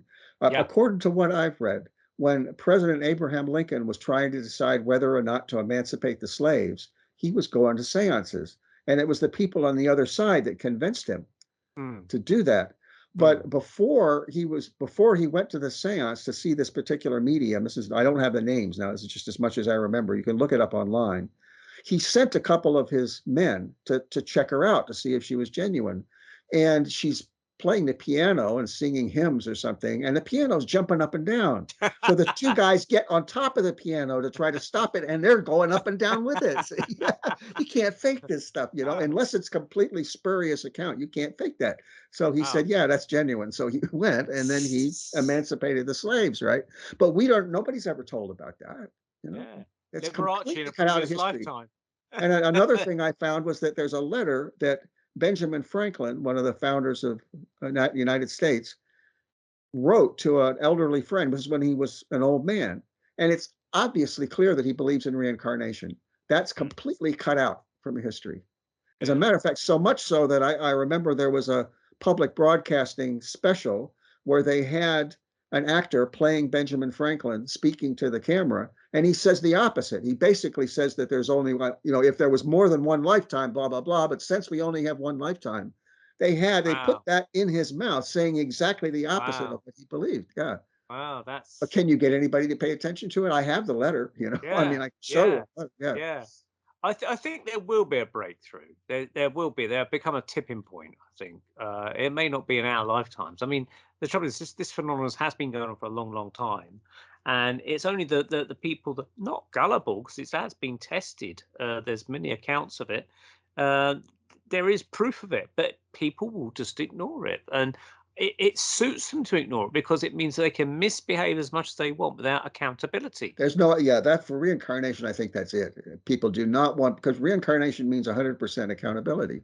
Yeah. Means there's no free lunch. You don't get away with anything. You're, responsible for everything you do. And people, they got rid of religion and heaven and hell. See, and they felt like at the point they got rid of hell, they were done with it. Now they're free. They can do anything they want. Now reincarnation comes in and says, "Wait a minute, you were a little hasty," Yeah. So Yeah. yeah, so they Yeah. don't want that. No. Yeah. Yeah, yeah. So it's the mediums that are reminding you that you're going to be in trouble if you don't pull your socks up. And the reincarnation thing says, look, these are all your previous school reports, Right. Well, then there's the whole life review too thing. Yeah, yeah. Yeah, that doesn't sound like much fun. I've been thinking there's some things I'm not proud of, and I thought, boy, this is not going to be fun.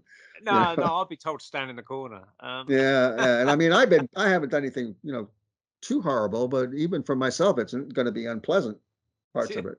Yeah, So you yeah. can imagine if you've really been cruel, because apparently when you're in the life review, you experience what the other people experience. You experience Yes. it from the other viewpoint. That's what Yeah, they yeah, say. Yeah. yeah. So Well, that's interesting, actually. That brings me back to another memory of a medium that I've seen, about 13 or 14 years, maybe longer, ago. And again, I went by myself and I sat there at the front, and it's two mediums coming out together. One was taking it in turns, and there's like two guys. And anyway, about after an hour and a half, they said, "Well, thanks very much for coming, ladies and gentlemen. We hope you enjoyed it," and stuff like that. And everyone clapped, and they went, "Oh."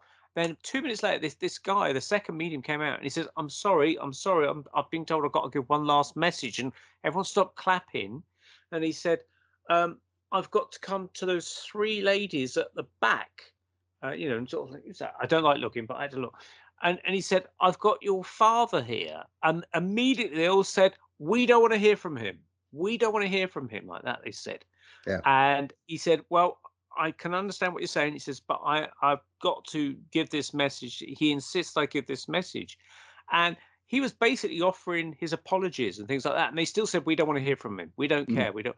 And I thought, crikey. So from working that out, there must have been some bad stuff the father did to his children as kids, maybe some sort of abuse or something like that. And from his point of view now, on the other side, his life review or whatever it was, he's now understood the pain and whatever he caused because he was feeling it himself. And I understood that the only way that they can progress on that side is if they can come out somehow, get some sort of forgiveness from people here and move on again. But obviously they weren't prepared to do that. So that guy was still going to be in trouble. So it's not all a bed of roses over there, is it really? No, apparently not. Yeah. No. I've Yeah. seen a So number. I've watched an awful lot of sessions online, and I've seen several instances of that where the lady will say, "That's the last person I wanted to hear from," you know, and then they'll say, "Yeah, but now they understand now, and they're apologizing. They're saying how sorry they are," but I've never seen anybody turn that down and say, "I don't care." yeah, That's yeah. that's pretty serious. But to me, it shows that they're not cold body language reading and they're not fishing for clues now. Because as No, far as no. these mediums were concerned, they were done and dusted. They'd been paid. They didn't have Yeah, to come yeah, back and give that last message. But yeah. he was impressed to come back and do it. And even if, like, when people say, "Oh, they'll pick on someone else," if that message, they'll move on to like, no, he stayed with these people and said, "No, I've got to still carry on with you." It's Well, that's the other thing. The good mediums like John Edwards in particular, he's kind of a tough character, and he'll insist. yeah, Somebody will say no and say, "No, that's what they're telling me," and he'll stick yeah, to it, yeah, yeah. and a lot of times he's right, or they'll come back, they'll do a follow-up and they'll say, "Yeah, he was right." Mm, mm. Yeah. Right, I think we've come to the end of this, Stephen. So I All was going right. to say, if you want to, is there like a website you want to talk about, or an email address maybe you want to publicize if people want to contact you, ask you questions, or give you Yeah, information, maybe? I got the website, and I think they can find the email on that. So it's www.ial.goldthread.com, goldthread.com. Okay, cool. Okay, so and you're also on a Facebook groups. Do you want to talk about those for a little bit? Not much. No, no. Okay, you don't have to talk about the Facebook I groups. have That's kind of a okay. testy relationship with them. No, okay, that's okay. All right. So, are you planning to write a book about this, or I you've was got already published done. Yeah, papers? I've written several. Yeah. Yeah, you've written seven. And so what's the name of Although, the books? well, the book, the first one is Matthew Franklin Whittier in his own words, which is Yep. kind of a play on words because basically it's I'm him, so anything I say is in his own words. I don't think I have to explain the joke because nobody ever gets it. And then then the other one, it's horrible to have to explain your own jokes. And the second one is Matthew Franklin Whittier in his own world, which I named that because I moved up here to Portland, Maine, where he had lived for 20 years. So I'm in his own world. And then there's a print book that you can get on Amazon called Reincarnation Can Be Proven, which kind of, those are the ebooks are extremely long. It's like all the evidence. And I keep adding to them. So for 12 years, when I find something new, I'll fit it in, right? So Yeah. they're huge. And they're really almost like encyclopedias. I mean, you can jump in anywhere you want to, and there's subheadings, and you can read one subheading and you'll get, something out of it. But basically, I figure that nobody's going to pay any attention until after I'm gone. So I wanted all the evidence, somewhere Yeah. was look at it. So that's what those books are. The print book, Reincarnation Can Be Proven, is about 200 pages, and it's a synopsis of the whole Right. case, including Okay. the staircase memory and the other, the memories that I talked about here. So that's on Amazon. Well, good luck with the rest of the research, and Thank you. we'll definitely try and get you back on, maybe, so for some follow-ups at some point. If you get any Okay. more stuff. Okay. All All right. right. Well, take care, and thanks very much once again. Thanks, Neil. Bye bye. Bye.